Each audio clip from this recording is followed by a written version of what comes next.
ഹരേ കൃഷ്ണ ഹരേ കൃഷ്ണ കൃഷ്ണ കൃഷ്ണ ഹരേ ഹരേ ഹരേ രാമ രാമ രാമ ഹരേ ഹരേ ഹരേ Krishna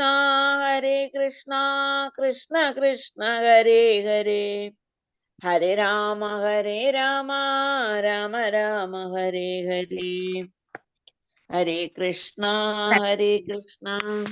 class തുടങ്ങാട്ടോ. ഹരേ കൃഷ്ണ.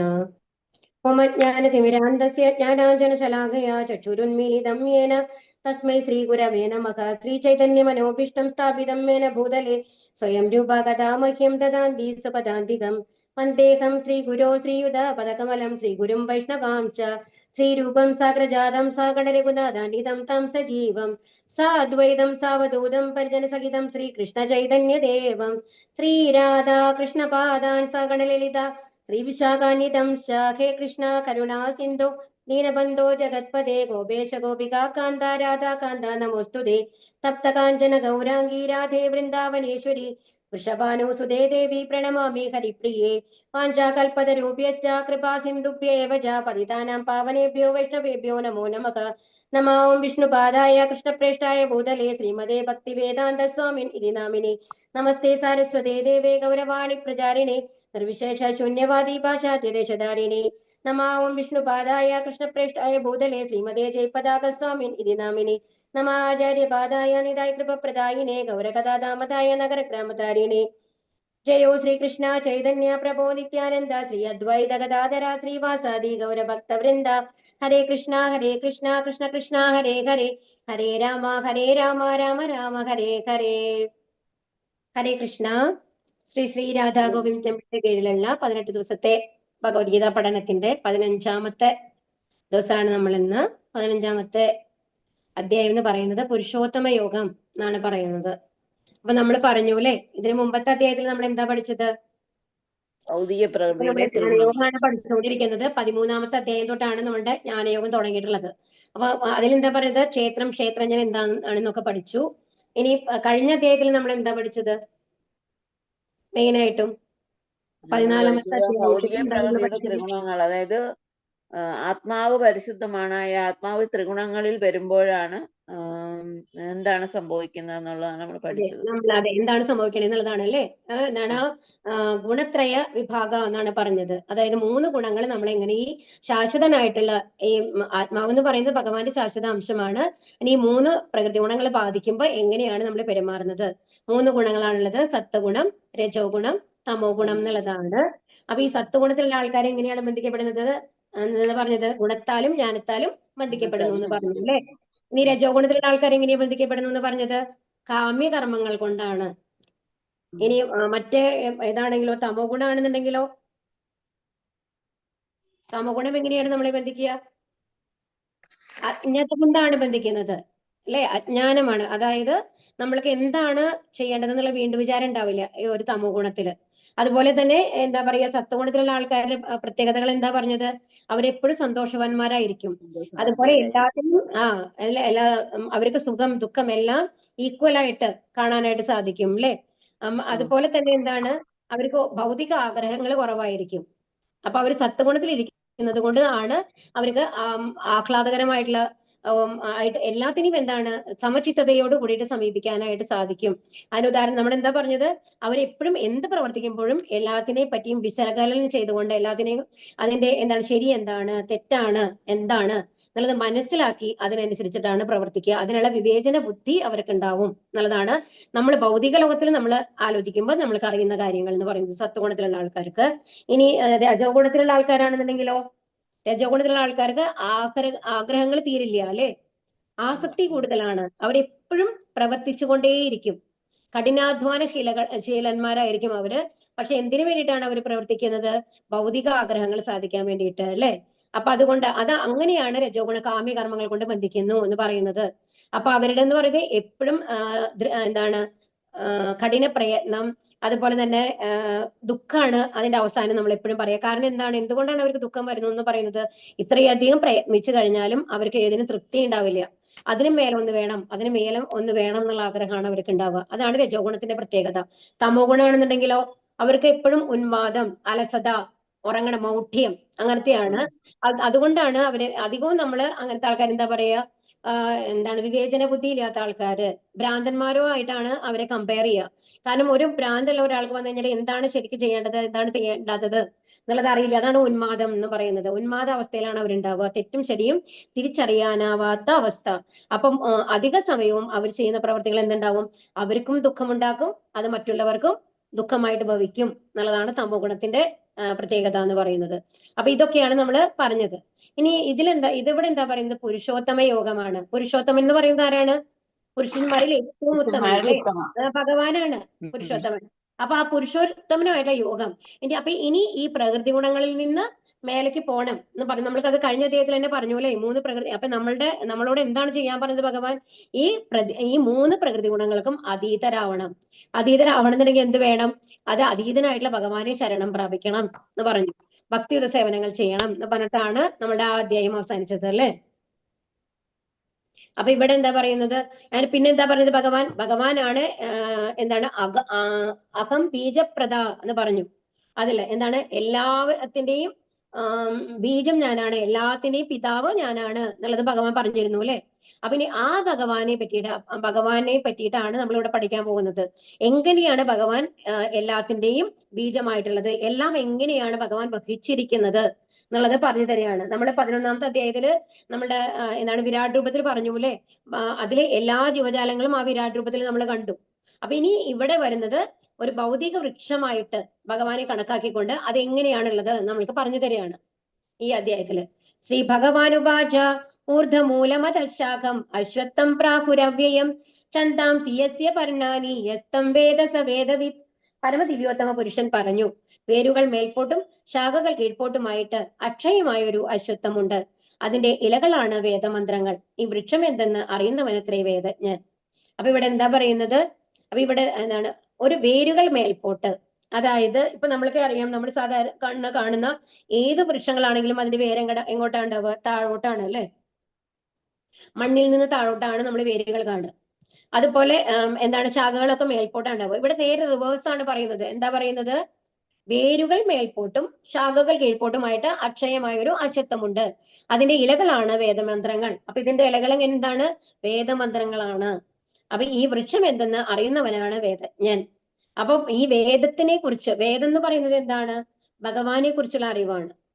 ഭഗവാനാണ് എല്ലാത്തിനെ കുറിച്ചും, സർവ്വപ്രപഞ്ചങ്ങളെ കുറിച്ചും, പ്രപഞ്ച സൃഷ്ടിയെക്കുറിച്ചും, ആത്മീയ ലോകത്തെക്കുറിച്ചും എല്ലാത്തിനെ കുറിച്ചുമുള്ള അറിവ് തരുന്നതാണ് എന്തെന്ന് പറയുന്നത്, വേദങ്ങൾ എന്ന് പറയുന്നത്. ആ വേദങ്ങൾ സൃഷ്ടിച്ച 4 വേദങ്ങൾ നമ്മൾക്ക് അറിയാം അല്ലെ. ഋഗ്വേദം, സാമവേദം, യജുർവേദം, അഥർവവേദം, ഇങ്ങനെ 4 വേദങ്ങളാണ് പൊതുവെ പറയുക. ഈ വേദങ്ങളെ എല്ലാം രചിച്ചത് ആരാണ്, ഭഗവാനാണ്. പക്ഷെ നമ്മൾക്ക് അത് നമ്മളിലേക്ക് എത്തിച്ചത് ആരാണ്, വ്യാസദേവനാണ്. കാരണം ആദ്യം ബ്രഹ്മാവിനാണ് ഭഗവാൻ ഉപദേശിക്കുന്നത് വേദം അല്ലെ. അതിനുശേഷം വ്യാസദേവരിൽ നിന്ന് ആർക്ക് വന്നു, നാരദർക്ക് വന്നു. നാരദരിൽ നിന്നാണ് ബ്രഹ്മാവിൽ നിന്ന് നാരദർക്ക് വന്നു. നാരദരിൽ നിന്നാണ് വ്യാസദേവന് വരുന്നത്. അപ്പൊ വ്യാസദേവനാണ് അതിന് എന്താണ്, എല്ലാവർക്കും ഇത്രയും ബൃഹത്തായിട്ടുള്ള വേദം പഠിക്കാനായിട്ട് സാധിക്കില്ല എന്ന് പറഞ്ഞാൽ അതിന്റെ പകുതി 4 ആക്കിയത് ആദ്യം. അതിനുശേഷം അതിന്റെ ഒരുപാട് ശാഖകളുണ്ട്, പുരാണങ്ങള് അങ്ങനെയുണ്ട് അല്ലെ, പല ഇതായിട്ട് വരുന്നുണ്ട്, ശ്രുതി, സ്മൃതി, അങ്ങനെ പല കാറ്റഗറി ആയിട്ടുണ്ട്. അപ്പൊ ഈ വേദങ്ങളുടെ മന്ത്രങ്ങളാണ് എന്തെന്ന് പറയുന്നത്, ഈ ഭൗതിക വൃക്ഷമാകുന്ന, ഇത് ഒരു ഭൗതിക വൃക്ഷമാണ്, ഭൗതിക ലോകമാകുന്ന വൃക്ഷമാണ്. ആ വൃക്ഷത്തിന്റെ ഇലകൾ എന്ന് പറയുന്നത് എന്താണ്, ഈ വേദമന്ത്രങ്ങളാണ്, ഈ വേദങ്ങളുടെ മന്ത്രങ്ങളാണെന്നാണ് പറയുന്നത്. അപ്പൊ ഈ വൃക്ഷം എന്താണ്, ഈ അരയാൽ വൃക്ഷം എന്ന് പറയുന്നത് എന്താണ് അതുകൊണ്ട് ഉദ്ദേശിക്കുന്നത് എന്ന് മനസ്സിലാക്കുന്ന ഒരാളെ നമ്മൾക്ക് എന്ത് പറയാം, വേദജ്ഞൻ എന്ന് പറയാം. കാരണം ആ വേദമന്ത്രങ്ങളെ മുഴുവൻ അയാൾക്ക് അറിയുന്നുണ്ടായിരിക്കും. ആ വൃക്ഷത്തിന്റെ ഇലകളല്ലേ, വൃക്ഷത്തെ പൂർണ്ണമായി അറിയുന്ന ആൾക്ക് അതിന്റെ ഇലകളെ മുഴുവൻ അറിയുന്നുണ്ടായിരിക്കും അല്ലെ. ഭക്തിയോഗത്തിന്റെ മഹാത്മ്യത്തെ പറ്റി പ്രതിപാദിച്ചത് കേട്ട ഒരാൾ അപ്പോൾ വേദത്തെ കുറിച്ച് എന്ത് പറയുന്നു എന്ന് ചോദിച്ചേക്കാം. വേദപഠനത്തിന്റെ ഉദ്ദേശ്യം കൃഷ്ണനെ പറ്റി അറിയുകയാണെന്ന് ഈ അധ്യായത്തിൽ പ്രസ്താവിക്കുന്നു. കൃഷ്ണാവബോധത്തോടെ ഭക്തിയുടെ സേവനത്തിൽ ഏർപ്പെടുന്നത് കൊണ്ട് തന്നെ ഒരാൾ വേദജ്ഞനാകും. അപ്പൊ ഇവിടെ എന്താ പറയുന്നത്, ഭക്തിയോഗത്തിന്റെ മഹാത്മ്യത്തെ പറ്റി പ്രതിപാദിച്ചു കേട്ടത്.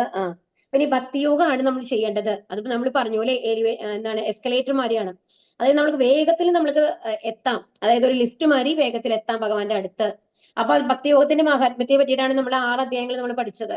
അപ്പൊ വേദങ്ങളെ പറ്റിയിട്ട് എന്താ പറയുന്നത്, സാധാരണ വേദങ്ങൾ എന്ന് പറയുന്നത് വേദാന്തം, വേദാന്തികൾ എന്ന് പറയുന്ന ആൾക്കാർ പൊതുവെ വന്നു കഴിഞ്ഞിട്ട് അവ്യക്ത രൂപമായിട്ടുള്ള ഭഗവാനെ ധ്യാനിക്കുന്ന ആൾക്കാരാണ്. അപ്പൊ ഇവിടെ അവരെന്താ ചോദിക്കുന്നത്, എന്താണ് വേദങ്ങളെ കുറിച്ച് എന്താണ് നിങ്ങൾ പറയുന്നത്? ഭക്തിയോഗത്തിനെ പറ്റിയിട്ടല്ലേ നിങ്ങൾ പറഞ്ഞിട്ടുള്ളൂ, വേദങ്ങളെ കുറിച്ചൊന്നും പറഞ്ഞിട്ടില്ലല്ലോ, വേദങ്ങൾ പഠിക്കാൻ നമ്മളോട് പറഞ്ഞിട്ടില്ല എന്ന് ചോദിച്ചേക്കാം. വേദപഠനത്തിന്റെ ഉദ്ദേശം കൃഷ്ണനെ പറ്റി അറിയുകയാണ്. അപ്പൊ അതാണ് ഈ അധ്യായം നമ്മളെ പഠിപ്പിക്കുന്നത്. ഈ അധ്യായത്തിൽ എന്താ പറയുന്നത്? വേദം എന്തിനാണ് പഠിക്കുന്നത്?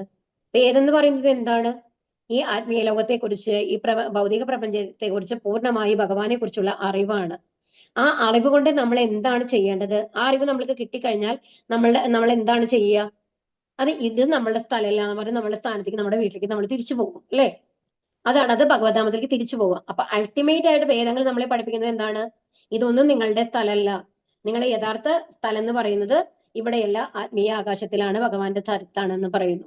അപ്പൊ അവിടേക്ക് നമ്മൾ തിരിച്ചു പോകാനുള്ള ഒരു വഴി കാണിക്കുകയാണ് വേദങ്ങൾ നമ്മൾ ചെയ്യുന്നത് അൾട്ടിമേറ്റ് ആയിട്ട്, അല്ലെ? അപ്പൊ നമ്മൾ എന്താ ചെയ്യുക?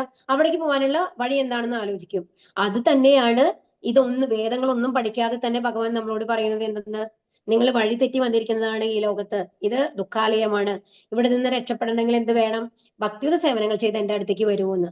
അപ്പൊ ഈ വേദങ്ങൾ മുഴുവൻ പഠിച്ചു കഴിഞ്ഞിട്ട് നമ്മൾ എത്തുന്ന എവിടേക്കാണ്? ഭക്തിയോഗത്തിലേക്കാണ്. ഭക്തിയുത സേവനങ്ങൾ ചെയ്ത് എന്റെ അടുത്തേക്ക് വരുമെന്ന് തന്നെയാണ് ഭഗവാൻ പറയുന്നത്, അല്ലെ? അപ്പൊ അതിനു മുമ്പ് നമ്മൾ എന്ത് ചെയ്യുന്നു? ഭക്തിയുത സേവനം ചെയ്യുന്ന ഒരാൾ ആദ്യം തന്നെ ഭഗവാനിലേക്ക് സമർപ്പിക്കുകയാണ്.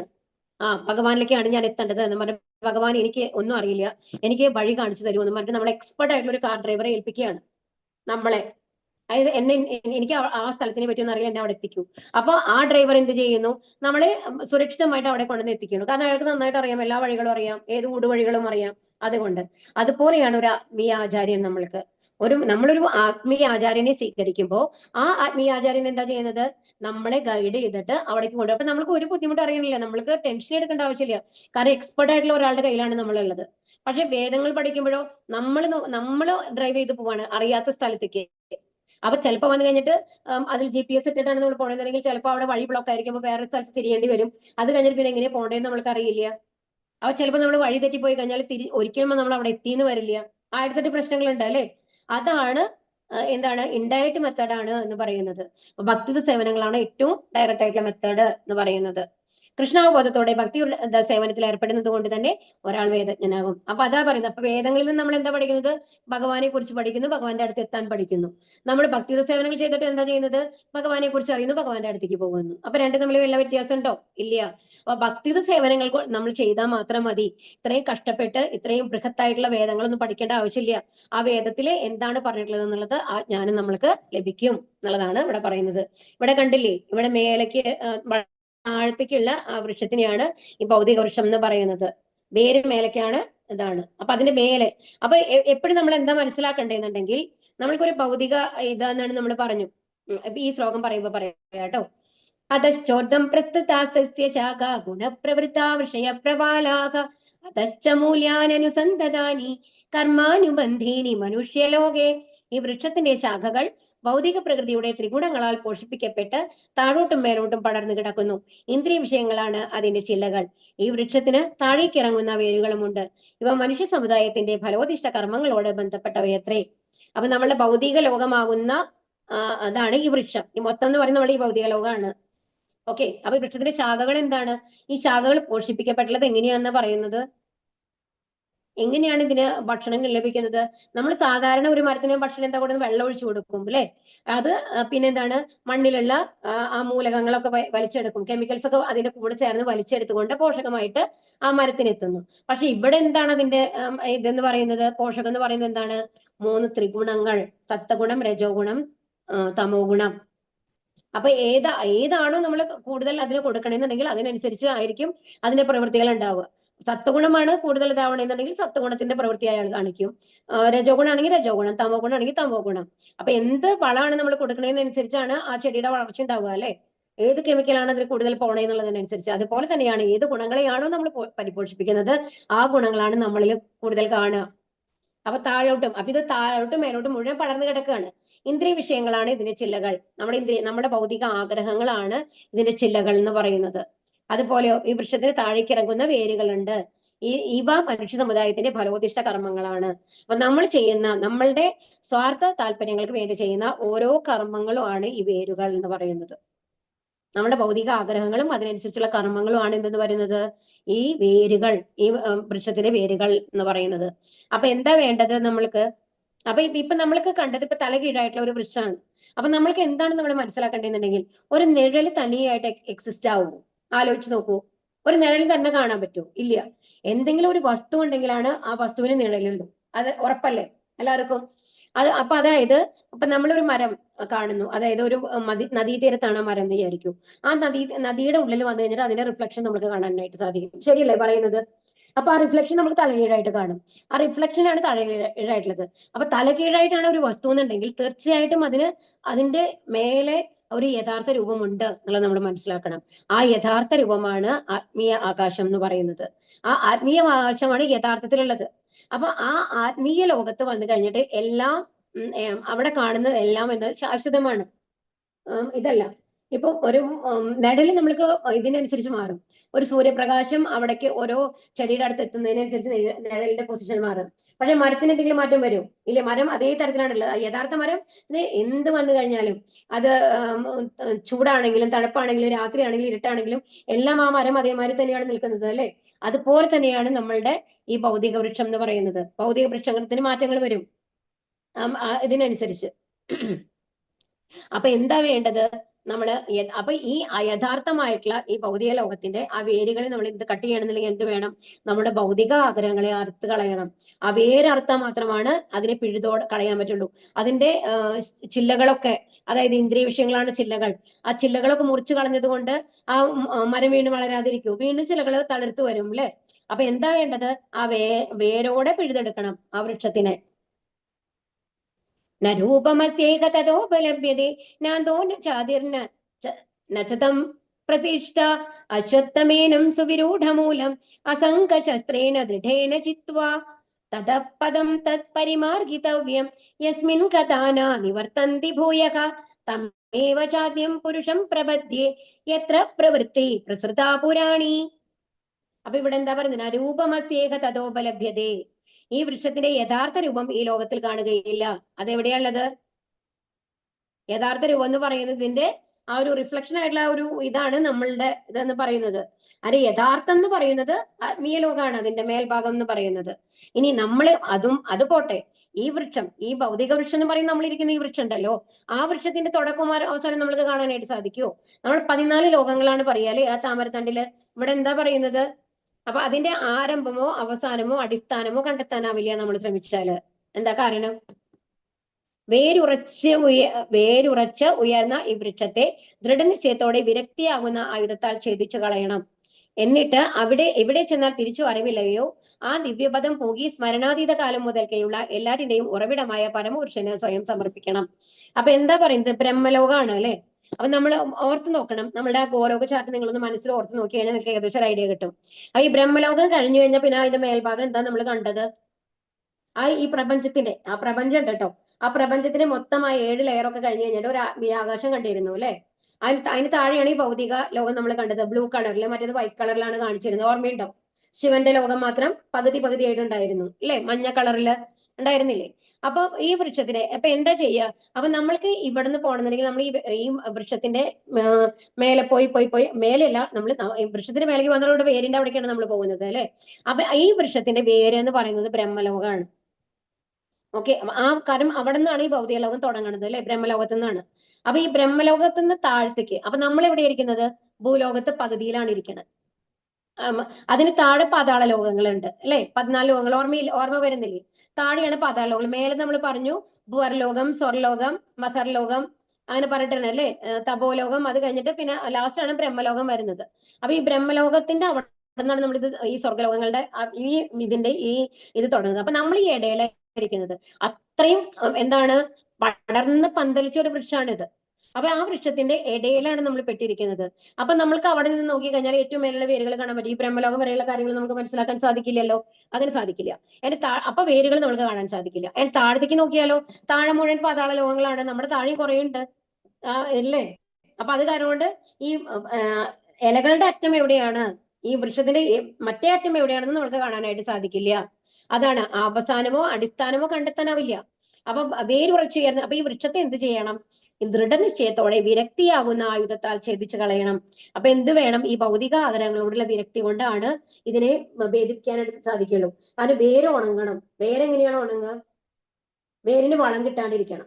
അപ്പൊ എന്തുണ്ടാവണം? ഈ മൂന്ന് ത്രിഗുണങ്ങളാണ് എന്റെ പോഷണം.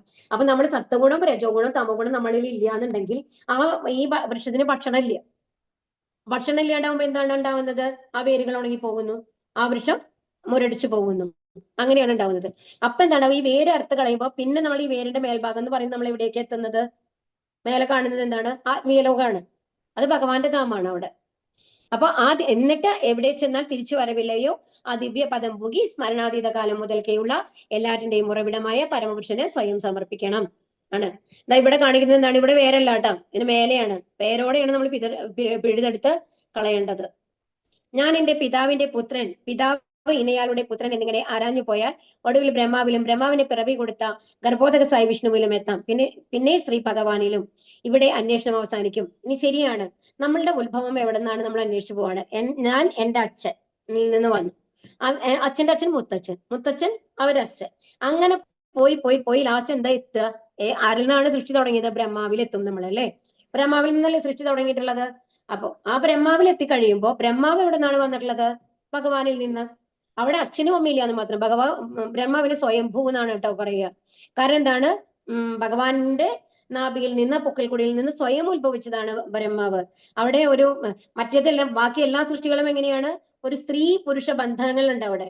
ഇപ്പൊ മറ്റേത് എന്താണ് പറയാ? ഭഗവാൻ വന്നു കഴിഞ്ഞിട്ട് ആരെയാണ്? എന്താണ്? പ്രകൃതിയെ നോക്കുകയാണ് അല്ലെ.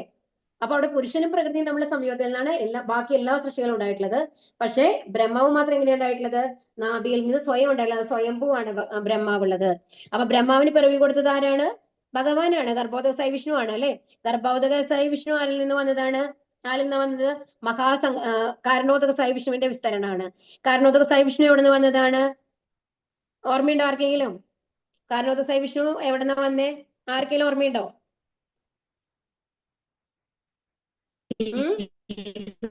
മഹാസംഘർഷണൻ. അതായത് നമ്മൾ വാസുദേവ, സംഘർഷണ, പ്രദ്യുമ്ന, അനിരുദ്ധ എന്ന് പറഞ്ഞു അല്ലെ. അത് കഴിഞ്ഞിട്ട് അവിടെ നിന്നാണ് മഹാസംഘർഷണം എവിടെ വന്നത്? നാരായണനിൽ നിന്ന്. നാരായണൻ എവിടെ നിന്നാ വന്നത്? വീണ്ടും അതിന് മേലുള്ള ഒരു സംഘർഷനിൽ നിന്നാണ്. അത് വാസുദേവ, സംഘർഷണ, അനിരുദ്ധ എന്നുള്ളതാണ്. പ്രദ്യുമ്ന എന്നുള്ളത് ആ ഒരു ഇതാണ് വരെ ആദ്യത്തെ ചതുർമുഖം എന്ന് പറയുന്നത്. ആ ചതുർമുഖം എവിടെ നിന്ന് വന്നിട്ടുള്ളത്? ചതുർമുഖം, ആ സംഘർഷം എവിടെ നിന്ന് വന്നത്? ഭഗവാനിൽ നിന്ന്. ബലരാമൻ പിന്നെ ഭഗവാൻ, അങ്ങനെയാണ് വരുന്നത്. അപ്പോ ഭഗവാനിൽ നിന്ന് വരുന്നത് ബലരാമന്റെ ആ ഒരു ഇതാണ്. അവിടെയാണ്, അതിൽ നിന്നാണ് ഈ ചതുർവ്യൂഹം വരുന്നത്. വാസുദേവ, സംഘർഷണ, പ്രദ്യുമ്ന, അനിരുദ്ധ. അവിടെ നിന്ന് നാരായണ രൂപം വരുന്നു. അതിൽ നിന്ന് വീണ്ടും ചതുർവ്യൂഹം വരുന്നു എന്നുള്ളതാണ്. അപ്പൊ ഏറ്റവും അവസാനം എത്തുമ്പോൾ എവിടെ നിന്നാണ് വന്നിട്ടുള്ളത്? ഭഗവാനിൽ നിന്നാണ് വന്നിട്ടുള്ളത് അല്ലെ. അപ്പൊ എല്ലാവരുടെയും പ്രപിതാമഹനായിട്ടുള്ളത് ആരാണ്? ഭഗവാനാണ്. അപ്പൊ നമ്മൾക്ക് എവിടെയാണ് നമ്മൾക്ക് തിരിച്ചെത്തേണ്ടത്? ആ ഭഗവാന്റെ അടുത്താണ്. ഇവിടെ അന്വേഷണം അവസാനിക്കും. ഭഗവത് വിജ്ഞാനമുള്ളവരുടെ സഹവാസം കൊണ്ട് വേണം ഈ വൃക്ഷത്തിന്റെ ആരംഭമാകുന്ന പരമ ദിവ്യോത്തമ പുരുഷനെ ആരാഞ്ഞറിയാൻ. അപ്പൊ നമ്മൾക്ക് എവിടേക്കാ പോകേണ്ടത്? നമ്മൾക്ക് ഈ വൃക്ഷത്തിന്റെ തുടക്കത്തിലേക്കാണ് പോകേണ്ടത്. അതാരാണ്? ഭഗവാനാണ്. അത് യഥാർത്ഥ വൃക്ഷം. ഈ നിഴലിനെ മുറിച്ച് കളയുമ്പോഴാണ് നമ്മൾക്ക് യഥാർത്ഥ വൃക്ഷത്തിലേക്ക് എത്താൻ പറ്റുന്നുള്ളൂ എന്നുള്ളതാണ് ഇവിടെ കാണിക്കുന്നത്. അപ്പൊ ഈ വൃക്ഷത്തിന്റെ ആരംഭമാകുന്ന പരമ ദിവ്യോത്തമ പുരുഷനെ ആരാഞ്ഞറിയാൻ, അതറിഞ്ഞ ഒരാൾക്ക് ഈ മായികമായ നിഴലിനോട് ആസക്തി ഉണ്ടാവില്ല. അപ്പൊ നമ്മൾക്കറിയാം യഥാർത്ഥമായിട്ടുള്ളത് അതാണെന്ന് പറഞ്ഞാൽ ആരെങ്കിലും നിഴലിനെ പിടിക്കാൻ നോക്കൂ? കൊച്ചുകുട്ടികളൊക്കെ ആണെന്നുണ്ടെങ്കിൽ അവർക്ക് വ്യത്യാസം അറിയില്ല അല്ലെ. ഈ നിഴലിന്റെ എനിക്ക് യഥാർത്ഥം. അപ്പൊ നിഴലിനോട് ഒരു ആകർഷണം തോന്നും. നമ്മൾക്ക് നിഴലിനോട് എപ്പോഴെങ്കിലും നിഴലിൽ കാണുന്ന മാമ്പഴം കണ്ടിട്ട് നമ്മൾ ആരെങ്കിലും ആഗ്രഹിക്കാറുണ്ടോ? ഇല്ല. കാരണം അത് ഈ നമ്മൾക്കത് ഒരു നിഴൽ മാത്രമാണ് നമ്മൾക്ക് അറിയാം. അതുകൊണ്ട് ഒരു രുചിയും നമ്മൾക്ക് അനുഭവിക്കാൻ സാധിക്കുന്നില്ല. ആ അവസ്ഥയിലാണ് നമ്മൾ ഉള്ളത്. പക്ഷെ യഥാർത്ഥ മാമ്പഴത്തിന്റെ രുചി അറിയാത്ത ഒരാൾക്ക് ഇത് കാണുമ്പോൾ തോന്നും, ഓ ഇത് യഥാർത്ഥമാണെന്ന് തോന്നും അല്ലെ. അതാണ് നമ്മളുടെ അവസ്ഥ. ഇപ്പൊ ഭൗതിക ലോകത്തിൽ നമ്മളുടെ അവസ്ഥ എന്ന് പറയുന്നത്. അപ്പൊ യഥാർത്ഥ ജ്ഞാനമുള്ള ഒരാൾക്ക് ഈ നിഴലിനോട് ആസക്തി ഉണ്ടാവില്ല. അപ്പൊ നമ്മൾ എന്തും വിചാരിക്കും, ഈ നിഴലല്ല വേണ്ടതെന്ന് പറഞ്ഞ് നമ്മൾ മരത്തുമ്മ കയറാൻ നോക്കും അല്ലെ. അങ്ങനെ ജ്ഞാനം കൊണ്ട് ഈ മായാവൃക്ഷത്തോടുള്ള ബന്ധനമറുത്ത് യഥാർത്ഥ വൃക്ഷത്തിൽ സ്ഥിതി ചെയ്യുവാൻ കഴിയും. അപ്പൊ യഥാർത്ഥ വൃക്ഷത്തിലേക്കാണ് നമ്മൾക്ക് പോണ്ടത് എന്നാണ് പറയുന്നത്. നിർമ്മാണമോഹാജിത സംഘദോഷ അധ്യാത്മ നിത്യ വിനിവൃത്ത കാമാഹ ദ്വന്ദ്വേർവിമുക്ത സുഖ ദുഃഖ സഞ്ജേ കച്ഛന്ത്യമൂഢ പദമവ്യയം തത്. മിഥ്യാഭിമാനം, മായാമോഹം, ദുസംസർഗം എന്നീ ദോഷങ്ങൾ ഒഴിഞ്ഞ് ഭൗതിക തൃഷ്ണയിൽ പെടാതെ സനാതന തത്വത്തെ അറിഞ്ഞ് സുഖ ദുഃഖാദികളായ ഹരേ കൃഷ്ണ ദ്വന്ദ്ങ്ങളിൽ നിന്നും മോചിതരായി വിഭ്രാന്തരാകാതെ പരമപുരുഷന് സ്വയം സമർപ്പിക്കുന്നത് എങ്ങനെയെന്ന് അറിയാവുന്നവർ പരമമായ ശാശ്വത സാമ്രാജ്യം പ്രാപിക്കും. അപ്പൊ ഇവിടെ എന്താ പറയുന്നത്? നിർമ്മാണ മോഹാജിത സംഘദോഷ, മോഹത്തിൽ നിന്ന് നമ്മൾ നിവൃത്തി നേടണം. അതായത് മോഹം എന്ന് പറയുന്നത് എന്താണ്? അത് നമ്മളുടെ ആഗ്രഹങ്ങൾ, മിഥ്യാഭിമാനം, അതുപോലെ ഞാനാണ് എല്ലാം സൃഷ്ടിച്ചത്, എന്റെ കൺട്രോളിലാണ് എല്ലാം നടക്കുന്നത് എന്നുള്ള ആ അഭിമാനം, അതാണ് മിഥ്യാഭിമാനം എന്ന് പറയുന്നത്. പിന്നെ ദുസ്സംസർഗം, അതിന് നമ്മൾ ആരോടാണ് ഇപ്പൊ നമ്മളിപ്പോ ഭഗവത്ഗീത ഒരു ഭഗവത് സംഘത്തിൽ ഇരിക്കുന്നു, നിങ്ങൾക്ക് എന്തായാലും തോന്നുന്നുണ്ട് അല്ലെ, ഒരു 3 മണിയാവുമ്പോൾ നമുക്ക് എന്തായാലും അടുത്ത അധ്യായത്തിൽ എന്താ പറയണമെന്ന് കേൾക്കണം എന്നുള്ള ഒരു ആഗ്രഹം വരുന്നത് കൊണ്ടല്ലേ നിങ്ങൾ ഓരോ ദിവസം അവിടെ വന്നിരിക്കുന്നത്. അപ്പൊ ആ ഒരു ഏത് സംഘത്തിലാണോ നമ്മളുള്ളത്, അത് തരത്തിലാണ് നമ്മുടെ ചിന്തകൾ വരിക, ആ രീതിയിലാണ് നമ്മുടെ പ്രവർത്തികൾ വരിക. ഇപ്പൊ നമ്മൾ എപ്പോഴും വന്നു കഴിഞ്ഞിട്ട് നമ്മുടെ സ്വാർത്ഥ താല്പര്യങ്ങൾക്ക് വേണ്ടിയിട്ട് നമ്മൾ പണം സമ്പാദിക്കണം എന്നുള്ള, എങ്ങനെയായാലും കുഴപ്പമില്ല പണം സമ്പാദിച്ചാൽ തെറ്റില്ല എന്ന് പറയുന്ന ഒരു ഗ്രൂപ്പിന്റെ ഉള്ളിലാണ് നമ്മൾ ഇരിക്കണേ നിൽക്കൂ. നമ്മൾക്കും പതിയെ പതിയെ ആഗ്രഹങ്ങൾ വരാൻ തുടങ്ങും. അവരെന്താ ചെയ്യുന്നത്? ഒരു 4 തവണ ഒരു കാര്യം നമ്മൾ ചെയ്തു കഴിഞ്ഞാൽ അതിൽ തെറ്റോ ശരിയോ തിരിച്ചറിയാനാവാത്ത അവസ്ഥയിലാണ് നമ്മൾ ഉണ്ടാവുക. അപ്പൊ നമ്മൾ ചെയ്യുന്നത് ശരി എന്നുള്ള ലെവലിൽ നമ്മൾ മൂഢമായിട്ട് വിശ്വസിക്കാൻ തുടങ്ങും. അങ്ങനെയാണല്ലേ ഈ എന്താ പറയാ അക്രമികളായിട്ടുള്ള ആൾക്കാര്. ഇപ്പൊ നമ്മൾ കാണാറുണ്ട് അല്ലെ, എന്താ പറയാ, ഇപ്പൊ നാളെ നമ്മൾ പറഞ്ഞു പലതവണ പറഞ്ഞതാണ് ടെററിസ്റ്റിന്റെ ഒക്കെ. അവരെങ്ങനെയാണ് ഇപ്പൊ ജനിക്കുമ്പോൾ ഒരിക്കലും അവർക്ക് ആ ഗുണം ഉണ്ടാവില്ല. അവരെ അച്ഛനോ അമ്മയോ അവരെ കൂടെയുള്ള ആൾക്കാരോ പറയുന്നത് കേട്ട് കേട്ട് കേട്ട് കേട്ട് ബ്രെയിൻ വാഷ് ആവുകയാണ് ചെയ്യുന്നത് അല്ലെ. അതുപോലെ ഇപ്പൊ ഒന്നും വേണ്ട, ഇപ്പൊ നമ്മളെ ഡ്രിങ്ക്സ് നമ്മൾ കുടിക്കുന്ന ആൾക്കാരെ ഇപ്പൊ ഏറ്റവും ആദ്യം ഒരു സ്മോക്കിംഗ് എടുക്കാന്ന് വെച്ചോളൂ. കുട്ടികളെ ഇപ്പൊ ഒരു ഹോസ്റ്റലൊക്കെ പോയി നിൽക്കുമ്പോൾ ഒരു 3-4 കുട്ടികൾ ഇങ്ങനെ വലിക്കണൊക്കെ ഉണ്ട്. അതിന്റെ സ്മെല്ല് കേട്ടാലും നമുക്ക് അലർജി ആയിരിക്കും ആദ്യമൊക്കെ എന്ന് വെച്ചു. അങ്ങനത്തെ ഒരു കുട്ടിയാണെന്ന് വിചാരിക്കും. പക്ഷെ എന്താണ് 2-3 ദിവസം അവർ സംഘത്തിലിരുന്ന് അപ്പൊ വെറുതെ പോണതാണ്, ഞാൻ വലിക്കുന്നില്ല, ഞാൻ അവരെ കൂടെ പോയി ഇരിക്കണേ ഉള്ളൂ, അവരോട് സംസാരിക്കാം എന്നൊക്കെ പറയുമ്പോൾ അവരിങ്ങനെ അത് രസിച്ച് വലിച്ചു കഴിഞ്ഞിട്ട് ഒരു ദിവസം പറയും, നീ വെറുതെ ഒന്ന് വലിച്ചു നോക്കൂ, ഒരു നിമിഷം വലിച്ചോണ്ട് ഒന്നും ആവാൻ പോണില്ല എന്ന് പറഞ്ഞാൽ ആദ്യം ഒന്ന് കൊടുക്കും. അതിപ്പോ ഭയങ്കര അസ്വസ്ഥതയാണ്, ചുമ വരുന്നു, ആ ഒരു അവസ്ഥയിൽ നമ്മൾ ആ കുട്ടി അനുഭവിക്കുന്നു. അത് കഴിയുമ്പോൾ പിന്നെ എന്തുണ്ടാവും? 2ാമത്തെ ദിവസം പറയും, ഓക്കെ ഒന്ന് ചുമച്ചിട്ട് വേറെ ഒന്നും വരാൻ പോകുന്നില്ല എന്ന് പറയും. അത് കഴിഞ്ഞിട്ട് അതങ്ങനെ ഒരാഴ്ചയോ 2 ആഴ്ചയോ തുടർന്ന് ചെയ്ത് കഴിഞ്ഞാൽ എന്താവും? അതിന് അഡിക്റ്റ് ആവുകയാണ് ചെയ്യുന്നത്. അപ്പൊ ആദ്യം എന്താണ് നമ്മൾ എന്താ ചെയ്യുന്നത്? ഒരു ജസ്റ്റ് മിനിറ്റ് എന്നുള്ള ലെവൽ തുടങ്ങുന്ന ഒരു കാര്യം അവസാനം എന്താണ് അതിന്റെ അധീനതയിൽ നമ്മൾ വരുന്നത്, ആ സ്മോക്കിങ്ങിന്റെ അധീനതയിൽ ഈ കുട്ടി വരുന്ന ലെവലിലേക്കാണ് മാറുന്നത്. നമ്മൾ ഒരുപാട് പേരെ കാണാറുണ്ട് അല്ലെ, അതിൽ നിന്ന് ഊരാൻ ഭയങ്കര ബുദ്ധിമുട്ടാണ് അത് അഡിക്റ്റ് ആയി കഴിഞ്ഞു കഴിഞ്ഞാൽ. അതുപോലെ തന്നെയാണ് ഏതും നമ്മളുടെ പ്രകൃതി, ജീവാത്മാവിന്റെ പ്രകൃതി എങ്ങനെയാണെന്നുണ്ടെങ്കിൽ ഏതിനോടാണോ നമ്മൾ സമ്പർക്കം വെക്കുന്നത് അതിന്റെ ഗുണങ്ങൾ നമ്മൾക്ക് വരും എന്നുള്ളതാണ്. അപ്പൊ അതിൽ നിന്ന് ഒഴിഞ്ഞു നിൽക്കുക എന്നുള്ളതാണ് നമ്മളുടെ. അപ്പോ അതാണ് ഇവിടെ പറയുന്നത്, ദുസ്സംസർഗം എന്നീ ദോഷങ്ങൾ ഒഴിഞ്ഞ് ഭൗതിക തൃഷ്ണയിൽ പെടാതെ സനാതന തത്വത്തെ അറിഞ്ഞ് സുഖ ദുഃഖാദികളായ ദ്വന്ദ്ങ്ങളിൽ നിന്ന് മോചിതരായി വിഭ്രാന്തരാകാതെ പരമപുരുഷനെ സ്വയം സമർപ്പിക്കുന്നത് എങ്ങനെയെന്ന് അറിയാവുന്നവർ പരമമായ ശാശ്വത സാമ്രാജ്യം പ്രാപിക്കും. അപ്പൊ എന്താണ്? ഇതിൽ നിന്നെല്ലാം വേറിടുന്നതുകൊണ്ട് ഞാൻ അവരെ കൂട്ടത്തിലേക്ക് ഞാൻ പോകുന്നില്ല, മര്യാദക്ക് ഞാൻ എന്റെ കാര്യം നോക്കിയിട്ട് ഇത് സെറ്റ് ആവുമെന്ന് എനിക്ക് തോന്നുന്നില്ല. ചിലപ്പോൾ അവരെ കൂടെ പോയി കഴിഞ്ഞാൽ എനിക്ക് ടെംപ്റ്റേഷൻ വരാനുള്ള ചാൻസ് ഉണ്ട്. ഞാൻ അതുകൊണ്ട് അവര് ആ കൂട്ടുകെട്ടിലേ ഞാൻ പോകുന്നില്ല എന്ന് പറഞ്ഞ് ഞാൻ റൂമിൽ ഇരുന്നുകൊണ്ട് എനിക്ക് പഠിക്കാനുള്ള നോക്കി എന്റെ ബാക്കിയുള്ള കാര്യങ്ങളൊക്കെ ചെയ്തിട്ട് ഇരിക്കുകയാണെന്നുണ്ടെങ്കിൽ അത് വേറെ കൂട്ടുകാർ ഇല്ലെങ്കിലും കൂടി ആ ദുസ്സംസർഗം വരില്ല അല്ലെ അവിടെ. അങ്ങനത്തെ ആ ഒരു കഴിവ് നമ്മൾ വളർത്തിയെടുക്കുകയാണെന്നുണ്ടെങ്കിൽ അപ്പൊ എന്താ ഉണ്ടാവുക? ഭഗവാന്റെ അടുത്തേക്കാണ് നമ്മൾ പോകേണ്ടതെന്ന് അറിഞ്ഞ് അതിനു വേണ്ടിയുള്ള പ്രവർത്തനങ്ങൾ നമ്മൾ ചെയ്യുകയാണെങ്കിൽ തീർച്ചയായിട്ടും എവിടേക്ക് എത്താം? ആ ഭഗവത് സാമ്രാജ്യത്തിൽ എത്താം എന്നുള്ളതാണ് ഇവിടെ പറയുന്നത്. ഭാസയതേ സൂര്യോ ന ശശാങ്കോ ന പാവകഃ യദ്ഗത്വാനാനി വർത്തന്തേ തദ്ധാമ പരമം മമ. ന തത് ഭാസയതേ സൂര്യോ ന ശശാങ്കോ ന പാവകഃ യദ്ഗത്വാന നിവർത്തന്തേ തദ്ധാമ പരമം മമ. ഇവിടെ കാണിച്ചിരിക്കുന്നത് എന്താണ്? പരമമായ, ഇത് ഭഗവാന്റെ ധാമാണ് കാണുന്നത് കേട്ടോ ഇവിടെ കാണിക്കുന്നത്. അവിടെ എന്തില്ല? സൂര്യചന്ദ്രന്മാരില്ല, എന്തില്ല, പിന്നെന്താണ്? അവിടെ വായു ഇല്ല, അന്തരീക്ഷം ഇല്ല, ഇതൊന്നുമില്ല അവിടെ. പരമമായ എന്റെ ആവാസസ്ഥാനത്ത് സൂര്യചന്ദ്രന്മാരോ അഗ്നിയോ വൈദ്യോ വെളിച്ചം വീശുന്നില്ല. അവിടെ ചെന്നെത്തിയവർ ഒരിക്കലും ഭൗതിക ലോകത്തിലേക്ക് തിരിച്ചു വരുന്നില്ല. അപ്പൊ എന്താ ഇവിടെ പറയുന്നത്? ഭഗവാന്റെ ആസ്ഥാനം എന്ന് പറയുന്നത് നമ്മൾ പറഞ്ഞു ഗോലോക വൃന്ദാവനം, ആ വിഷ്ണു തത്വത്തിലുള്ള എല്ലാം അതിൽ പെടുന്നതാണ് കേട്ടോ. ആദ്യത്തെ 2 സെക്ഷനായിട്ട് നമ്മൾ ഗോലോക ചാർട്ടിൽ കണ്ടില്ലേ, അതാണ് ആക്ച്വലി ഏറ്റവും ആദ്യം നമ്മൾ ഉള്ളിൽ കണ്ടത് എന്താണ്? ഒരു പിങ്ക് കളറിൽ നമ്മൾ ഉള്ളിൽ കണ്ടത് ഗോലോക വൃന്ദാവനം. അതിന് ചുറ്റും ഒരു സ്ക്വയർ ആയിട്ട് 4 ഭാഗത്തേക്കും ഇത് കൊടുത്തിട്ടുണ്ടാവും അല്ലെ, ഒരു ഗാപ് ബാരി കൊടുത്തിട്ടുണ്ടാവും. അതാണ് എന്താണ്? പ്രദ്യുമ്നൻ, അതായത് വാസുദേവൻ സംഘർഷന് പ്രദ്യുമ്നൻ അനിരുദ്ധൻ എന്നുള്ളതായിരുന്നു അത് കൊടുത്തിട്ടുണ്ടായിരുന്നത്. അതിന്റെ ഉള്ളിലാണ് ബലരാമന്റെ ആ ഒരു ഇതായിട്ട് നമ്മൾ പറഞ്ഞത് ശ്വേത ദ്വീപ് എന്ന് പറഞ്ഞത് അല്ലെ. അപ്പൊ അതിന് താഴെയുള്ളത് വിഷ്ണുതത്വങ്ങളാണ്. ഏറ്റവും താഴെയാണ് നമ്മൾ ഭൗതിക ലോകം കണ്ടത്. അപ്പൊ ഈ ആത്മീയ ലോകത്ത് ആ വൈറ്റ് കളറിൽ കാണുന്ന ഭാഗം മുഴുവൻ എന്തുകൊണ്ടാണ് വെള്ള നിറത്തിൽ കാണിച്ചിട്ടുള്ളത്? അവിടെ എപ്പോഴും പ്രകാശപൂരിതമാണ്. അവിടെ സൂര്യന്റെയോ ചന്ദ്രന്റെയോ ഒന്നും വെളിച്ചം ആവശ്യമില്ല. എന്താ കാരണം? ഭഗവാന്റെ ബ്രഹ്മജ്യോതിയിൽ നിന്ന് വരുന്ന വെളിച്ചമാണ് ആ ആത്മീയ ലോകത്തെ മുഴുവൻ പ്രകാശപൂരിതമാക്കുന്നത്. അതുപോലെ അവിടെ ചെന്നെത്തിയവർ ഒരിക്കലും ഭൗതിക ലോകത്തിലേക്ക് അവിടേക്ക് നമ്മൾ എത്തിക്കഴിഞ്ഞാൽ ഒരിക്കലും നമ്മൾക്ക് ഇവിടേക്ക് തിരിച്ചു വരേണ്ട ആവശ്യമില്ല. അവിടെ വൈദ്യുതിയുടെ ആവശ്യമില്ല, ഏതിന്റെയും ആവശ്യമില്ല എന്നാണ് പറയുക. കാരണം അവിടെ എപ്പോഴും വെളിച്ചാണ്. അവിടെ പകല് രാത്രി എന്നുള്ള ഒരു കൺസെപ്റ്റ് അവിടെ ഇല്ല എന്നുള്ളതാണ് ആത്മീയ ലോകത്ത്. മമൈവാംശോ ജീവലോകെ ജീവഭൂത സനാതനഃ മനഃഷ്ടാണീന്ദ്രിയാണി പ്രകൃതിസ്ഥാനി കർഷതി. എന്റെ ശാശ്വതാംശങ്ങളാണ് ഈ ലോകത്തിലുള്ള ബദ്ധരായ സകല ജീവസത്തകളും. ബദ്ധമായ ജീവിതം നയിക്കുകയാൽ മനസ്സുൾപ്പെടെയുള്ള 6 ഇന്ദ്രിയങ്ങളും ഉപയോഗിച്ച് അവർ കഠിനാധ്വാനം ചെയ്യുകയാണ്. അപ്പൊ എന്താ പറയുന്നത്? ഇപ്പൊ നമ്മളുടെ ആത്മാവിന്റെ ഗുണങ്ങൾ നമ്മൾ ഒരുപാട് തവണ പറഞ്ഞു കഴിഞ്ഞതാണ്. നമ്മൾ എന്താണ്?